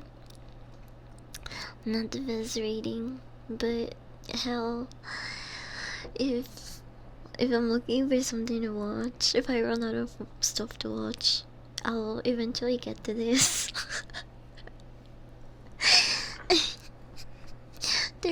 I saw the fucking, what's his name? The podcaster Theo Vaughn. I saw him interview the wrestler. and he said that they were talking about his bedtime, and he said that he doesn't really go to sleep unless he's playing, like he's playing a movie before he goes to sleep. Bro, oh my gosh.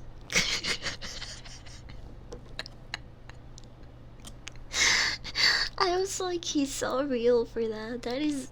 He's literally me.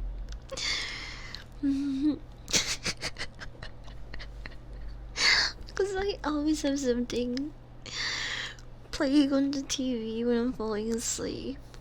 I couldn't get more than 15 minutes into it.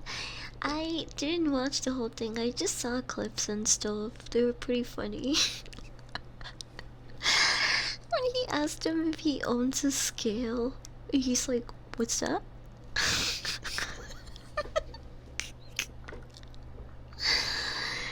A lot of people thought he was making a fat joke, but I thought he was making a drug joke. I don't know, I saw people argue about it in the comments, but I thought he told them, like, yeah, good answer, because, you know, drugs. Good times watching movies in class. Watched it in class because our teacher wanted to. This movie, Rock of Ages, that's pretty funny. I guess I'll watch stuff when I try to sleep, or when I can. Also, have you seen the Wrestler's Room, bro? It's so it's so goated, not gonna lie. I would love to have a room like that.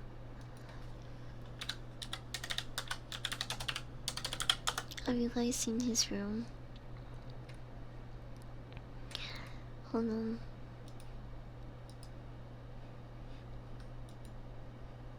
Okay.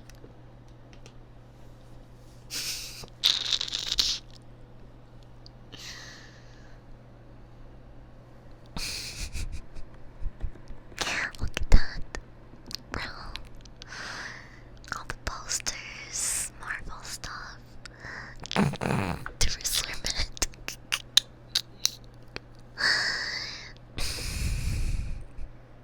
It's so cool, what the fuck?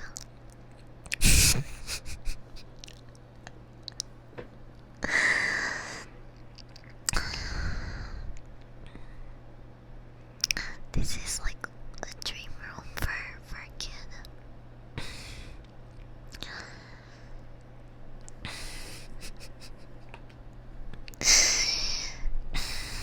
I'm happy for him, but I also hate to see other people live out my dreams.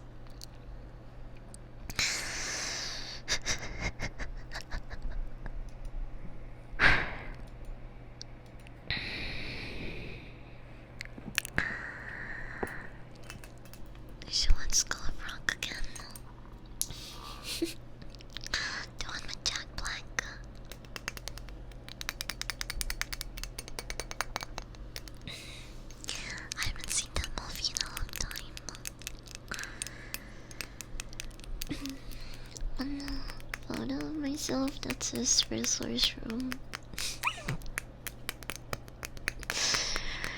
The way my ears perk up. Cause of School of Rock. Cause of Jack Black. Sage Mode, welcome in. Going to drink whiskey tonight, I'm so excited. I'm happy for you. I already smoked a ton tonight. I'm getting the sleepies. Also, I ate at the beginning of the stream, so that might have something to do with that as well.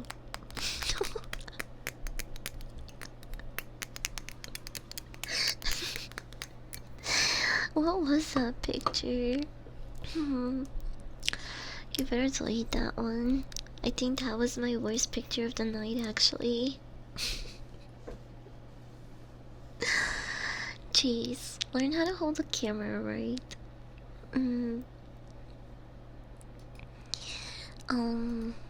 Where was I? Oh, right. So, I keep derailing.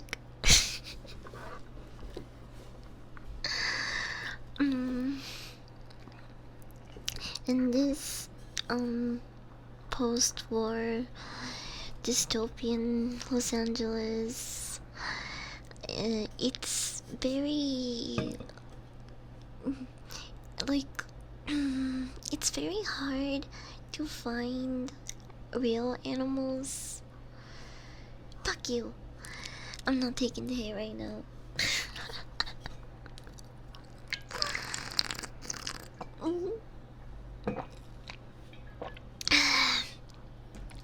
Chat, shoot that guy.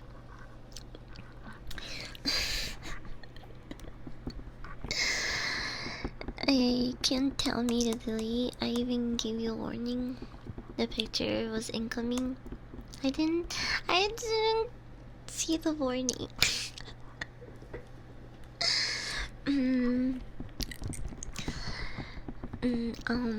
What the hell was I doing? Oh, right. and this dystopian Los Angeles, it's seen. Real animals are hard to come by because a lot of them were killed due to the fumes and the pollution and blah blah blah. So owning a real animal that's not a replicant is a sign of wealth.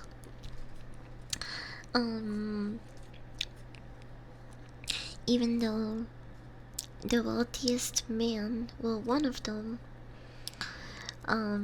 who is Tyrell, he has an AI, sorry, replicant. He has a replicant owl in his quarters.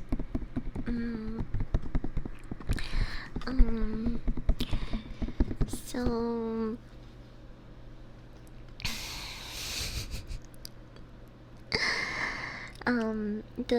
the two replicants. I'm going back to tell you guys what happens in the movie. So the two replicants are told about J.F. Sebastian, who might be able to help them get to Mr. Tyrell, who there's no way to bypass this guy unless you like personally know him. He lives in one of the higher buildings in LA, and here basically the closer you are to the ground or the surface level, the less wealthy you are. So like most societies,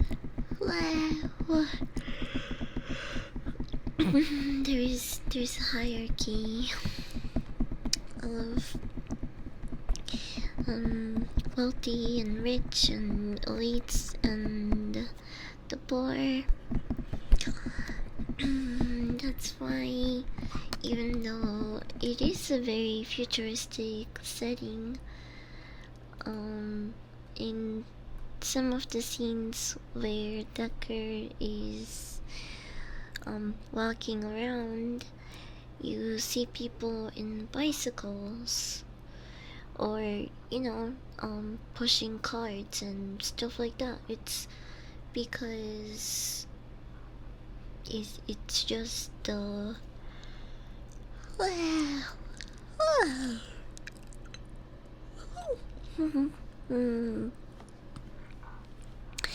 it's the people who are at the bottom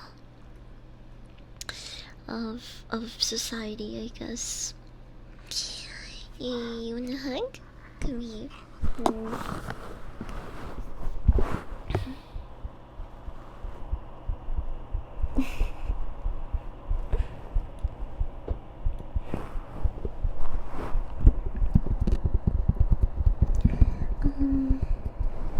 Where was I?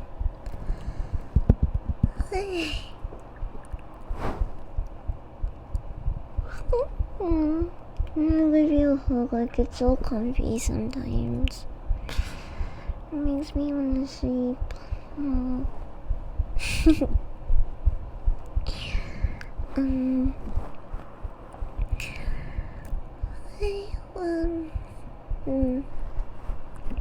Okay, so J.F. Sebastian and the replicas, they have something in common, which is a short lifespan. The replicants don't live any more than 4 or 5 years, kinda as a fail-safe in case they do rebel.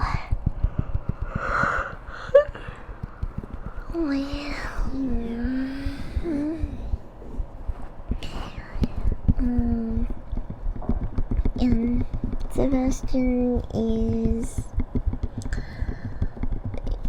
aging rapidly due to the chemicals and fumes from the war.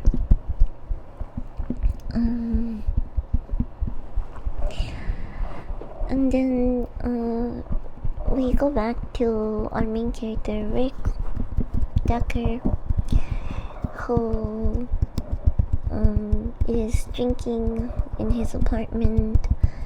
And throughout the movie, we see Decker actually drink a lot. I think it's his way of like coping with some of the guilt that he's carrying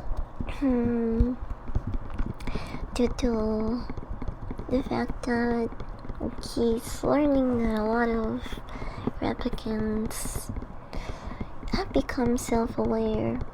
And when you think about it,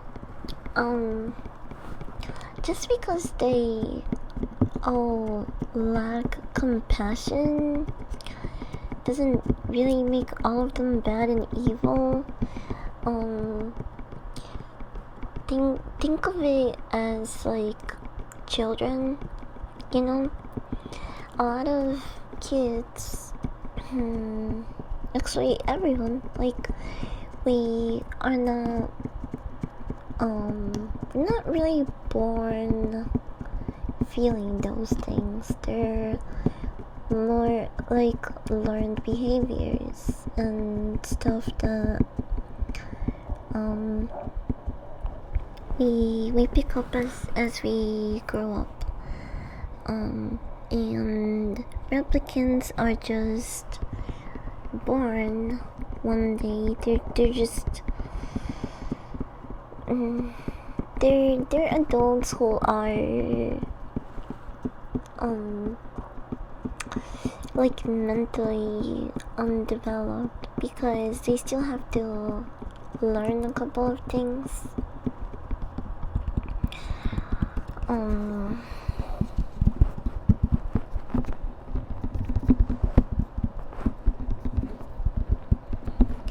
And so I think that's something that the main character Decker also comes to realize at the end.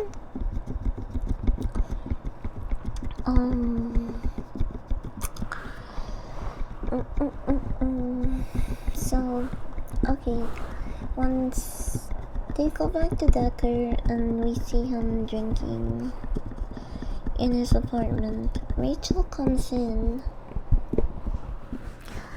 Rachel, the girl she met at Tyrell's, who is a replicant, that doesn't know she's a replicant because she's the most advanced replicant that he's made. She goes back to see Decker and kind of tries to convince him that she's human because she thinks, therefore she is, and also because she has memories, and not just memories but photographs. I mean, Tyrell really wanted her to... He was willing to go to extremes, even so far as to fabricate memories and have physical photographs of Rachel and her mom, her family. So Rachel took a picture of her when she was a little girl, and her mom to Decker's place to kind of make her case and see, how can I be a replicant if I have these childhood memories, and not only that, I have pictures.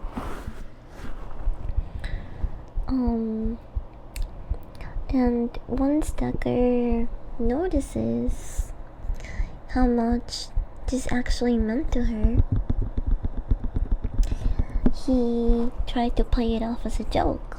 He said, well, actually, forget the stuff that I said about you being a replicant.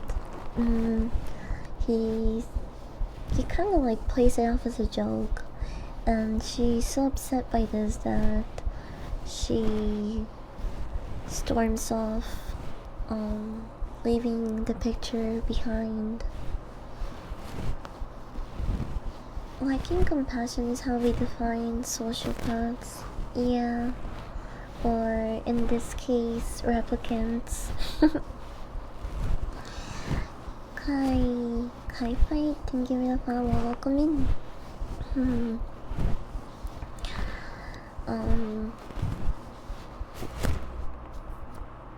Where is the scene?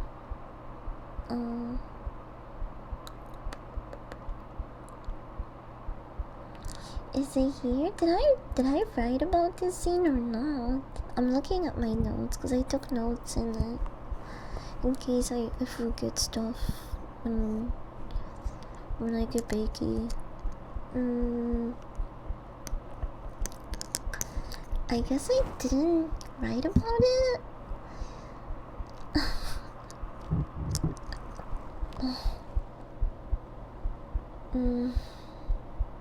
I need a burp.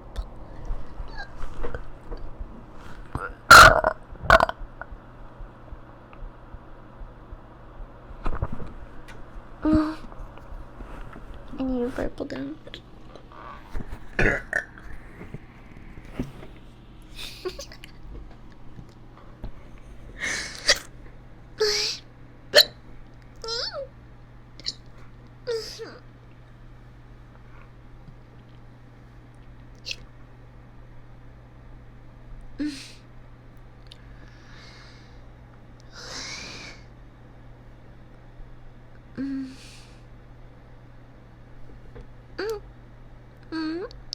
buttercups.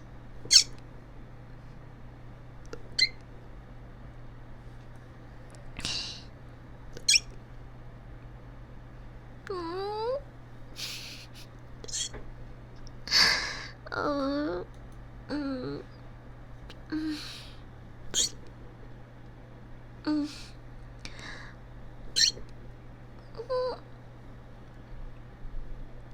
I sound like a squeaky toy.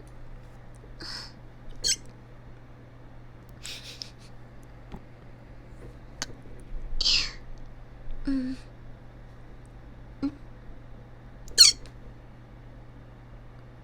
Mm.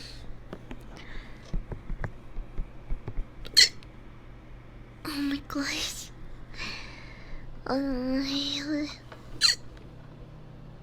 Mm.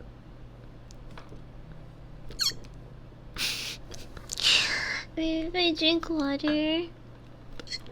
Mm.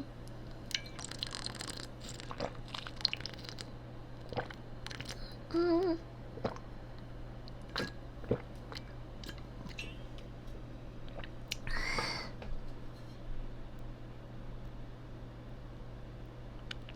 Okay. I think I'm okay. I just figured I should hit that with me. You're gonna make me pass out. You're gonna make me pass out. I already smoked so much before you were here. Did you guys know they make Reese's dipped animal crackers? Yes, like Reese's the chocolate, Reese's peanut butter cups. The cookies are so good. I'm gonna eat one. Mm.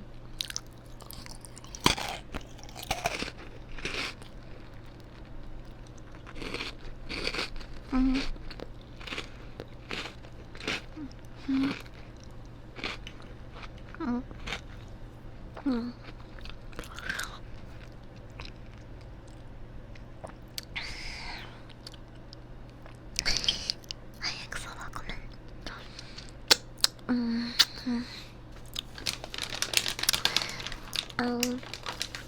So your points won't go in vain. I'll take a little hit, not a dab. Mm. Mm. Mm.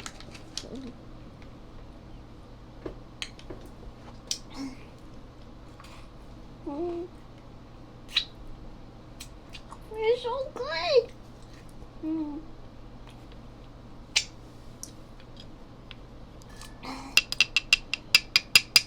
Mm. Mm. Mm. Mm.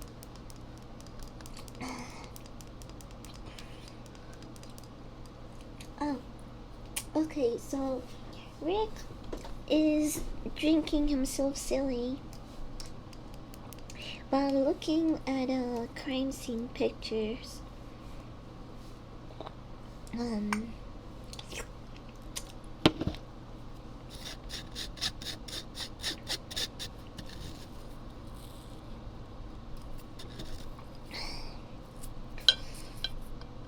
And this is where that famous enhance where he's like, stop, enhance.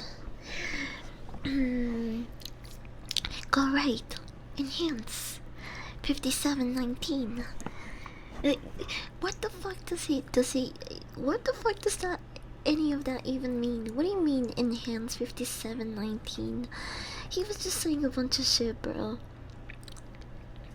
And apparently his really old school looking computer thing just listened to the commands and did whatever he said. He was like, Sumin center, enhance, bunch of numbers. It was pretty funny. Mm-hmm. Okay, okay. I'm gonna take this hit, bros. I'll open up.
Okay. Mm, I cleared that bowl. I think that was um I don't know, my fourth hit, maybe fifth. I don't remember. But we smoked plenty today. I don't think I'm gonna have much trouble sleeping tonight. um, fifth hit. Yeah, it seems about right. Mm, mm, mm. I'm nice and toasty right now. Um, speaking of, let me drink some water.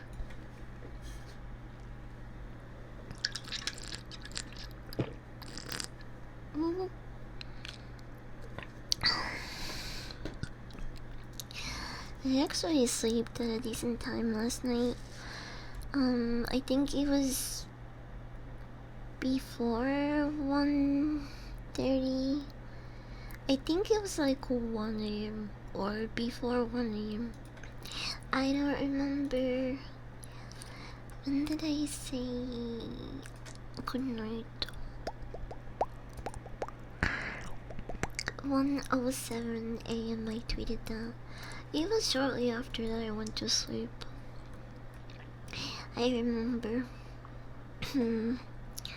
it's that's the earliest I've gone to sleep in a while.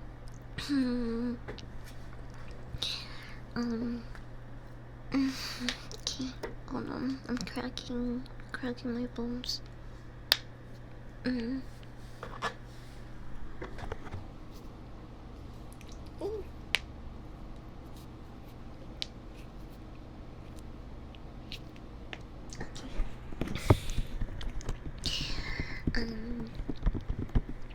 So, right, he's investigating a murder by replicants. He, in the scene of a crime, there is a scale that Rick Decker collected, and he was trying to figure out where it came from. He manages to track down the the snake maker. Remember I told you guys earlier, it's a sign of wealth to have real animals here, because most of them died due to the fumes and the pollution and stuff. So he goes to the snake maker and asks about who who've purchased his products, blah blah blah. Um, and he is pointed to a showgirl named what was her name? So I think Sully I think, I don't remember. Hold on, I'm gonna look it up.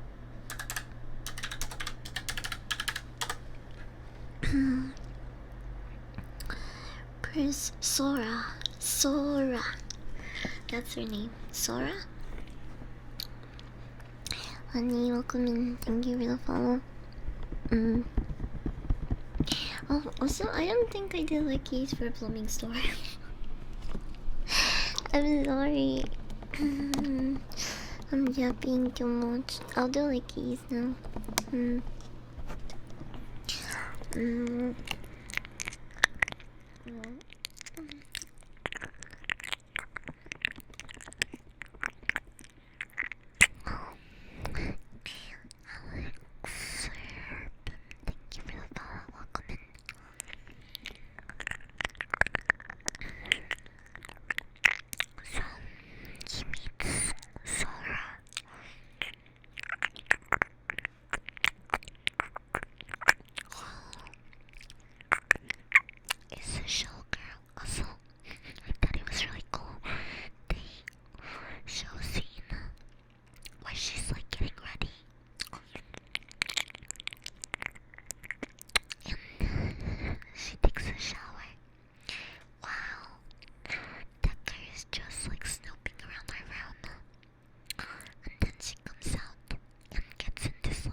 Let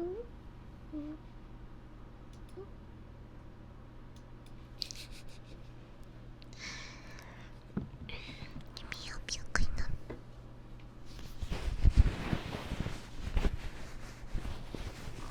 There you go.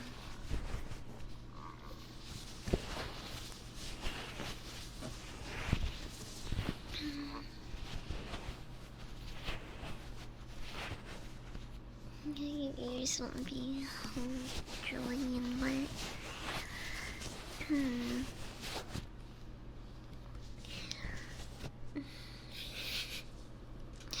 I wonder who would do that. I think, welcome in, welcome.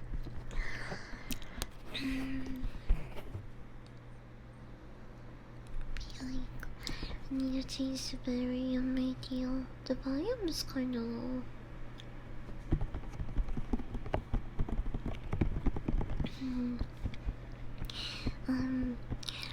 Oh, right, so, this yellow girl runs away. They have this chase through the city, and he shoots her. He shoots her down.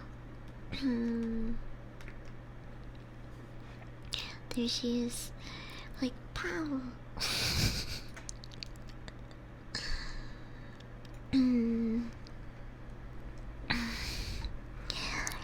So he shoots her, and as you can see, the replicants are not only do they look human on the outside, but they're made pretty much exactly like us. So they look like straight up dead. They bleed and they feel pain, just like a human would. But unlike humans, it is completely okay to gun them down in the middle of the street.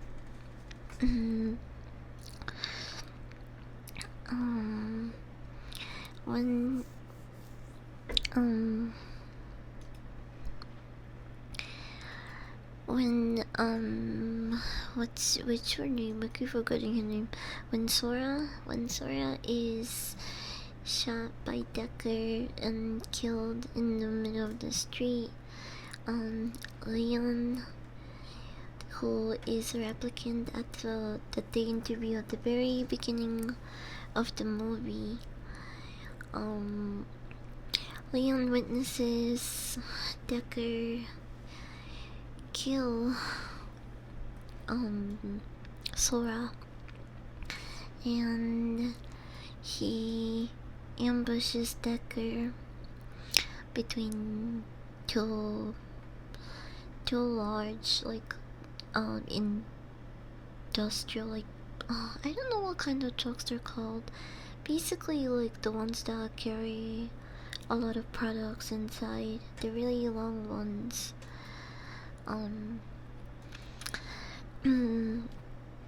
It's like cargo trucks, maybe that's what they're called. I don't fucking know. But the commercial trucks. Leon ambushes Decker between those, and he almost kills him until Rachel interrupts. And I took a screen of Rachel. I took a screenshot of Rachel. During that moment. Semi trailer truck, I guess, maybe. Puppy is falling asleep to pet until let it be. Hi. I'm not sleepy. Nope. Mm-mm. Not gonna sleep. Mm. Um. Okay. Wait, where the heck was I? um. Right. Leon is attacking Decker, but before Leon could kill him, Rachel shoots Leon, the other replicant, in the head and saves Decker. This makes Decker feel like he owes Rachel one, because now she saved his life.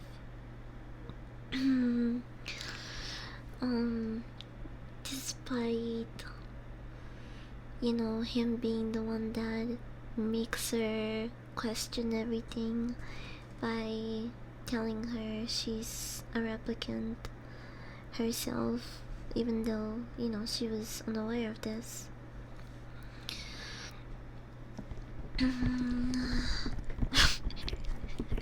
Passing me the bong again, fuck you. I'm taking that hit as our last hit of the night. You guys got me fucked up quite literally. I even with my notes, feel like I'm telling this story pretty inconsistently. Like it might incoherently, might not make a lot of sense.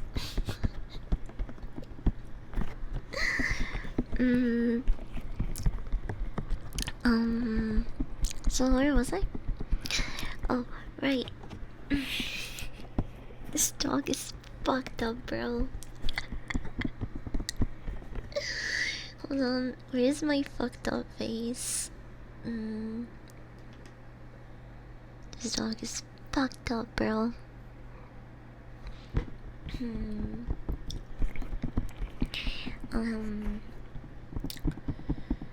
So, she saves Rick.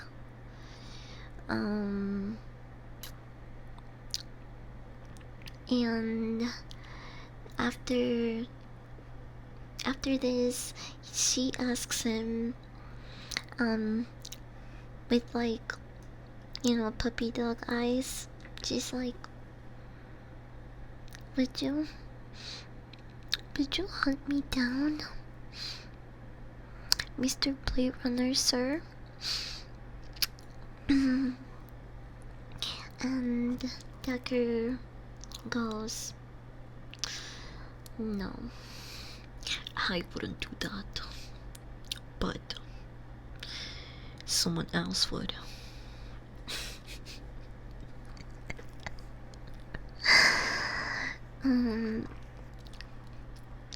And they go back to his place where she plays the piano, and then before she tries to leave, he grabs her and forces himself on her.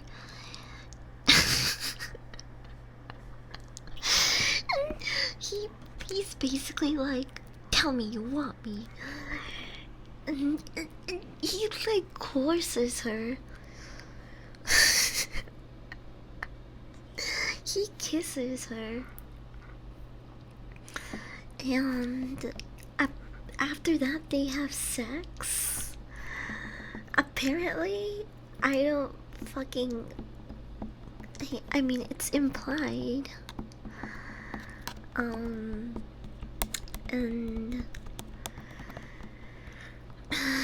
And so, going back to the other two cyborgs that met with Sebastian, the guy that works for Mr. Tyrell, their names are Roy, who is the blonde guy you see in the cover, and Pris.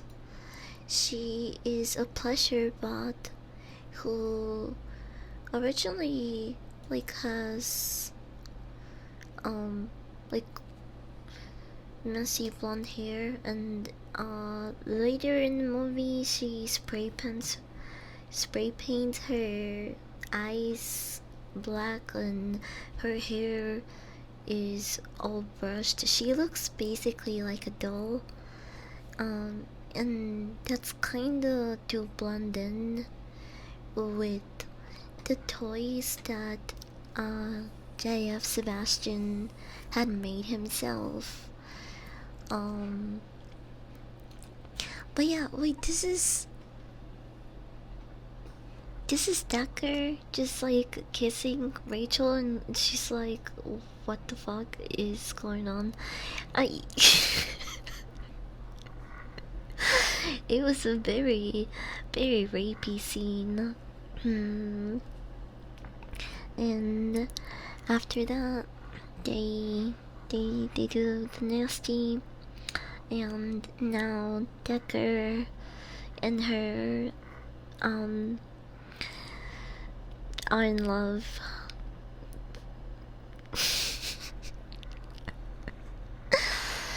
um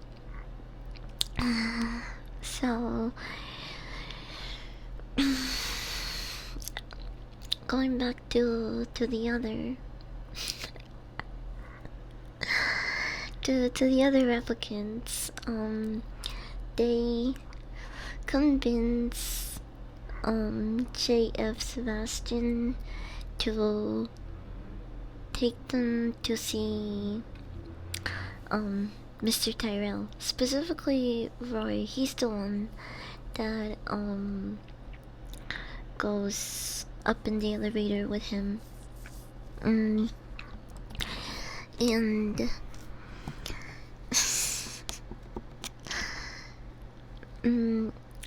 Mr. Tyrell and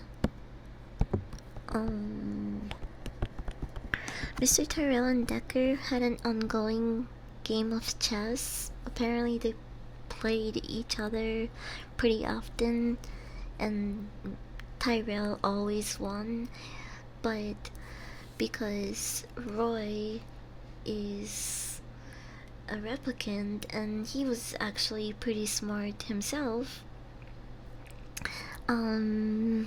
he advises Sebastian on how to beat Mr. Tyrell. So he's telling him what moves or where to place his pieces in chess. And Mr. Tyrell becomes invested in the game. He's like, "Oh shit. Okay, we're gonna pick up the game again, so why don't you come upstairs to see me?" And Sebastian comes up with Roy, and this is a classic, meet your maker scene, which, if any meet your maker stories have taught us anything, it's that not very good things come out of this. Roy approaches Mr. Tyrell and asks him to give him longer lifespan. And Tyrell tells him it's beyond his hands. It's just something that it's not something that he can do. And for he said that oftentimes the brightest flames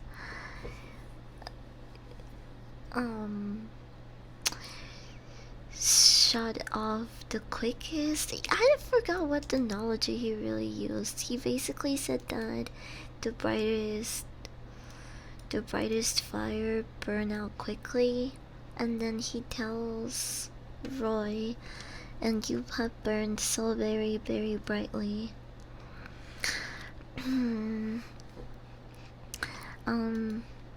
Basically implicating that there's nothing he can do, he's gonna die soon. The flame that burns twice as bright burns twice as fast. Yeah, something like that. Thank you. So for some reason he kisses him. I was just during this scene I was like, huh? All of a sudden he kisses his father.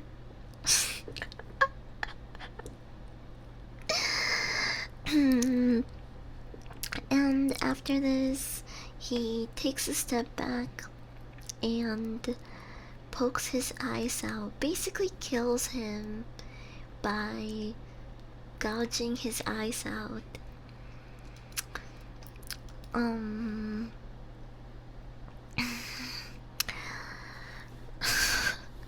And Sebastian, the human that brought Roy there, he freaks out seeing this whole scene and, runs away.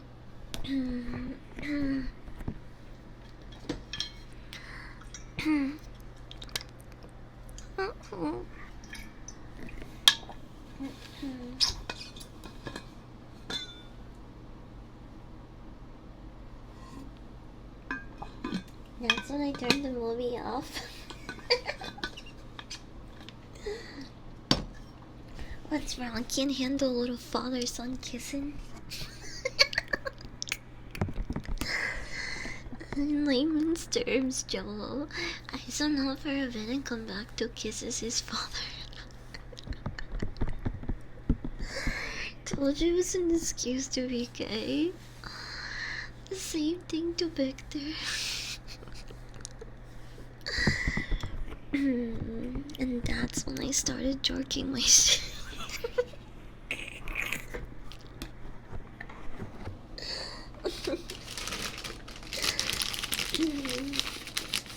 So, okay. Now we go back to Decker, and he is in Sebastian's place.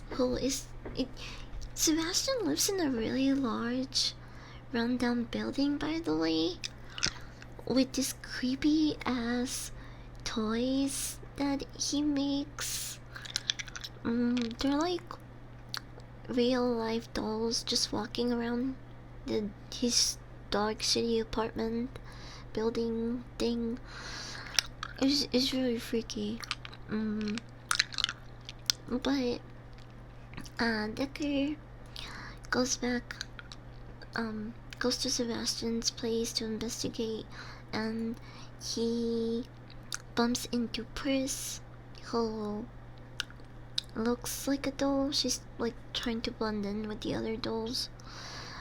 She tries to kill Decker, gets him on like a tie leg lock, and tries to like squeeze his head out. But Decker actually comes out of that alive, and he shoots her down, and now Pris is dead.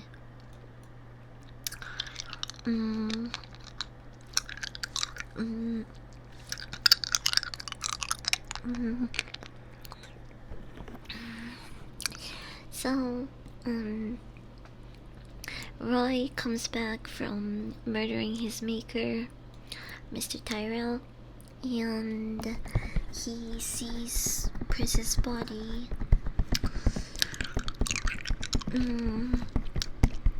And starts losing it. Roy and Pris were in love, and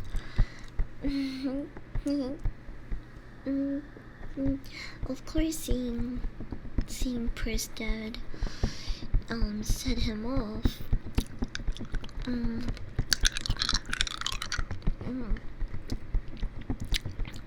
So Roy finds Decker and he reaches for him through the walls.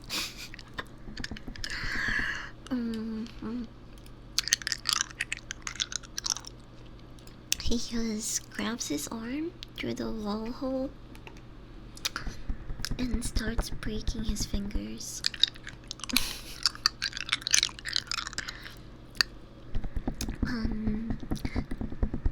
After he breaks like 2 or 3 of his fingers, Decker runs away, and Roy tells him, "I'm gonna give you a head start to run away." And meanwhile, he takes off his clothes, only stays in boxers, and he chases him through the entire building. This is Roy peeking out of the window.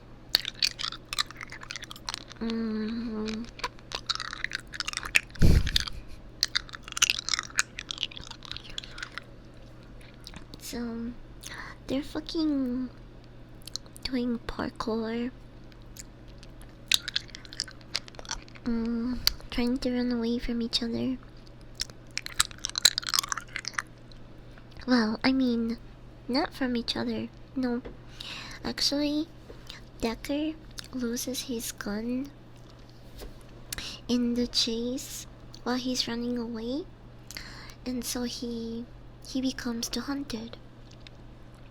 Classic reversal of roles here.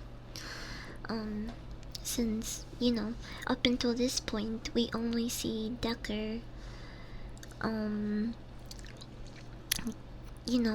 chasing and killing the replicants.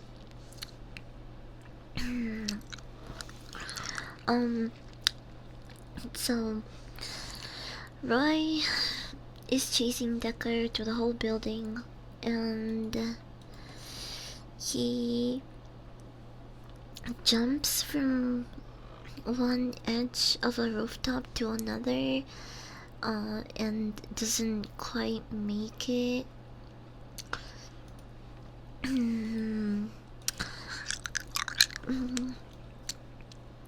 And Roy finds him.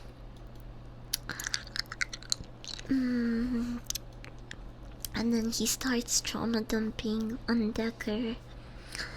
One of its most popular quotes in the film is "Quite an experience to live in fear," isn't it?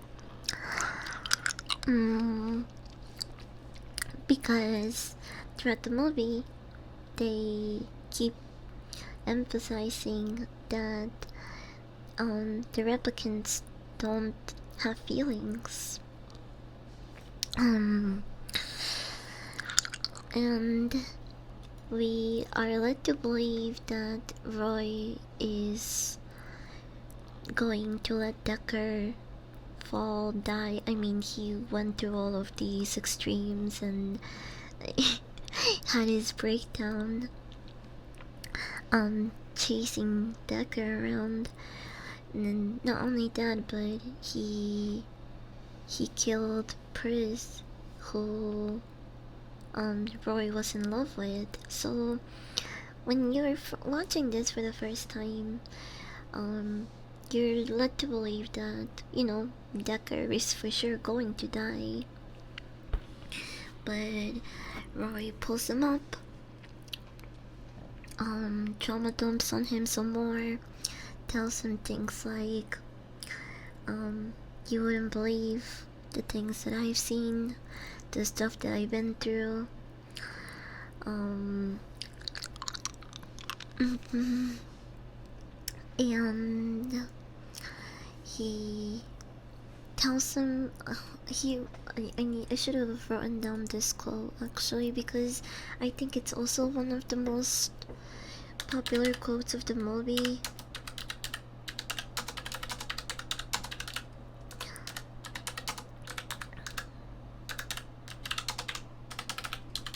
Hold on, I wanna. Okay, here's the whole thing. This is what he says um, before he shuts down in front of Decker. He says, "I've seen things you people wouldn't believe. Attack ships on fire off the shoulder of Orion.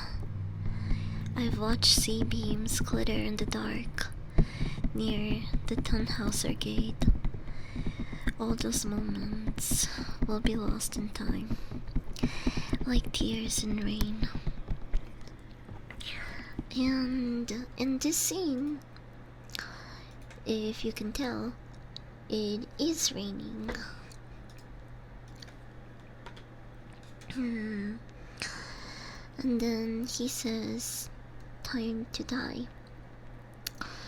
And Roy just shuts off because his time is up. He reached his lifespan.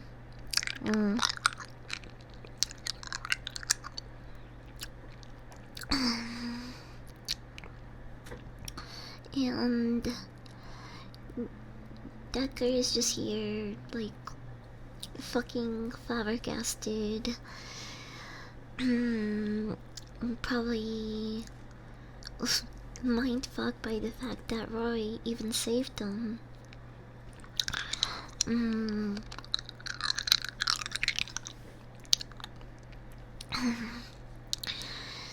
So in the end, this movie is not about who is human, but what it means to be human. I mean, Roy experienced fear, love, anger,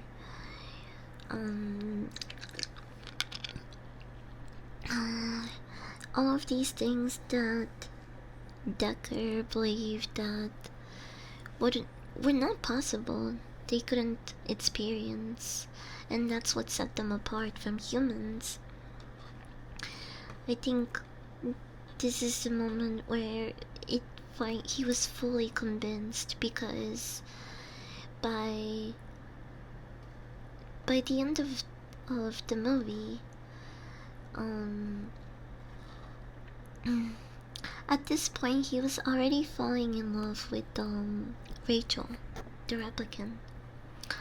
So I think this was the last thing that really made him see replicants as more than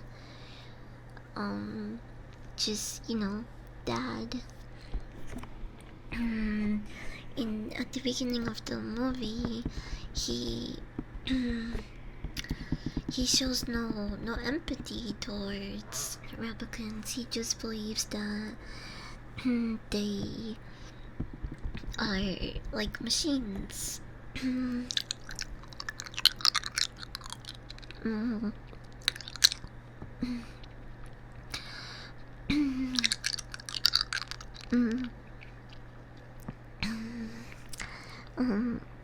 Hold on.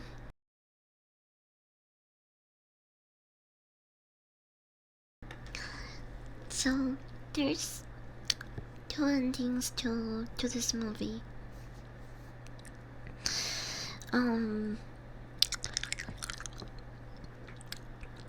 After this scene, Decker goes back to his house, and he sees there's another Blade Runner that is kind of um is kind of resentful towards Decker because he was skipped for this mission. Um, and he tries to argue that he's a better Blade Runner than Decker. And when he comes back to his home after the last scene with Roy, his door is open and there is an origami, I think unicorn, in his apartment, which is the signature move of the other Blade Runner. And earlier in the film, sorry, I have the cough. Early in the film, Rachel asks Decker if he would come after her and hunt her, and he said no, but someone else will. And this was this someone else. But at first they implied that he'd been there. I think his name is Cart, the other Blade Runner. It's implied that he broke in, and Decker becomes really worried. He rushes to the bedroom where we see a body under the covers, and as he approaches her with fear of what might be under,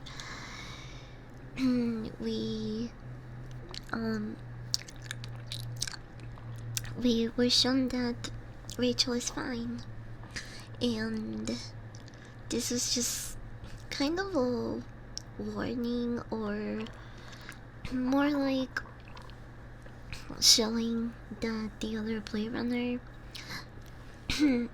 also had a change of heart, because he could have killed Rachel, but he didn't, because he realized that her and Decker meant a lot to each other. The last time that Decker and the other Blade Runner meet, he tells him too bad she won't live very long. But then again, who does?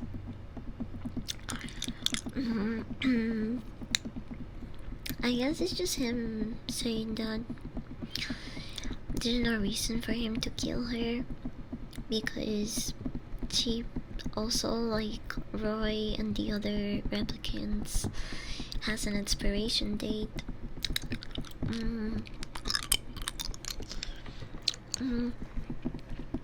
She could live for, I don't know, maybe 3, 6, or more years. They don't really say, but it is clear that she's the most advanced, and the replicant that Tyrell spent the most time on, I guess, making better. So maybe she has a longer lifespan than the other replicants. They don't really tell us that.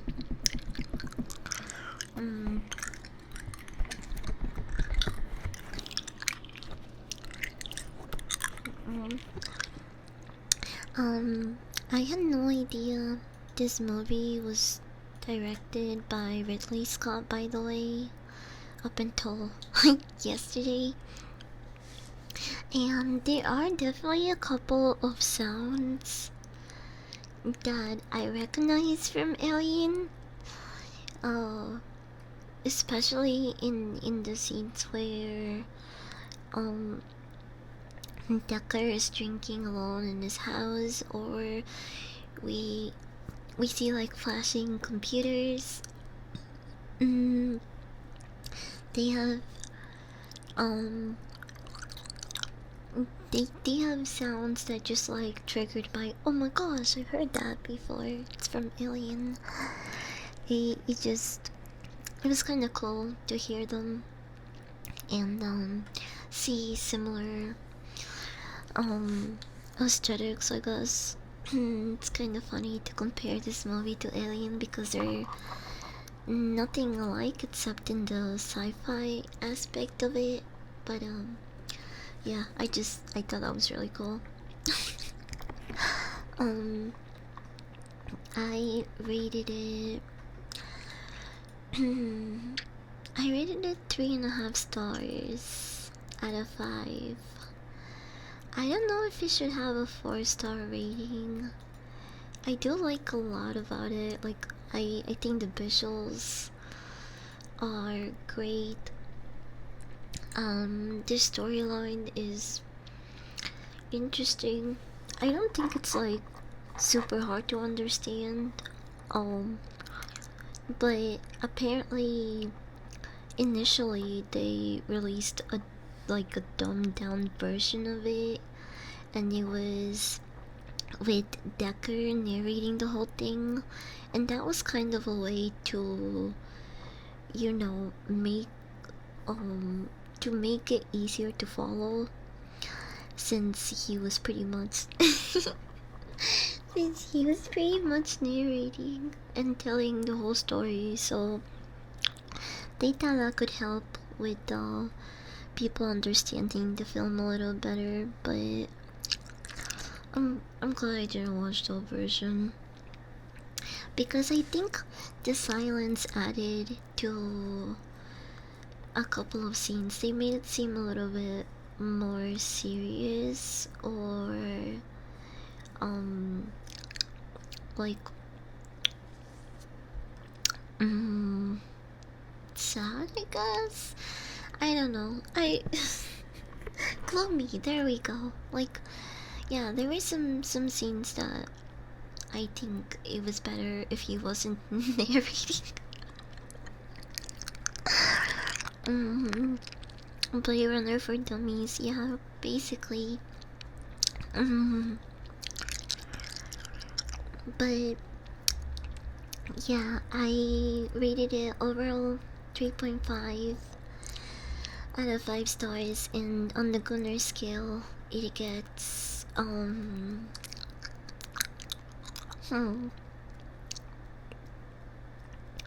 I'll give it a 3. Actually, maybe that's too high. We'll give it a 2. 2 on the Gunner scale, and 3.5 as an overall rating. I can't wait to see 2049. I'm probably gonna be yapping about that movie once I get around to seeing it. Okay, I smoke way too much in this stream, and my throat is super dry.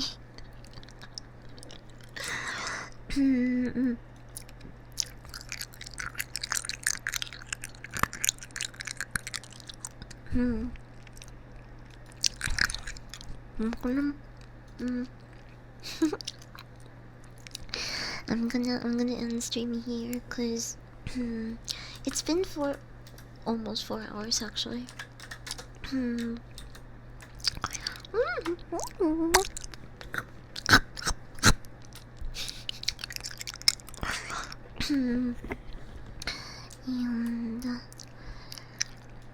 I'm already getting hungry again. It's cause I didn't have a lot of food when I did eat the curry. It wasn't a lot of food. But it's getting also late, so I probably have to eat something really late.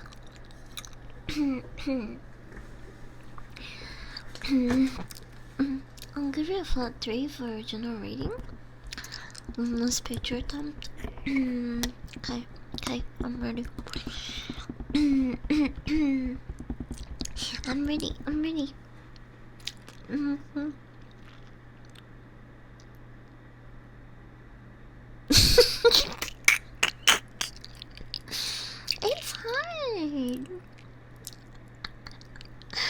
delete that picture. mm Anyway, thank you guys for hanging out with me. mm, I'll see you. I'll see you tomorrow. Oh, tomorrow. I'm not doing ASMR. I'm playing Marvel Rivals for the first time on stream. I don't know. I don't know how it's gonna go. I have to test out if my computer can even handle the game and streaming at the same time.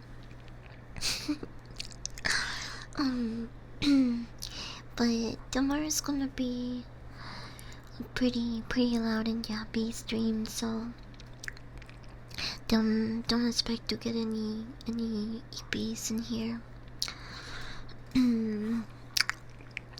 PR schizophrenic.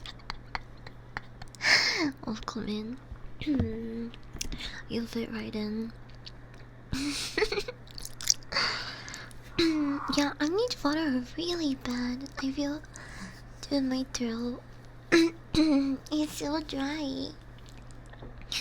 My voice feels really raspy right now. But anyway, I'll see some of you tomorrow. Bye. Say hi to Rambo from me.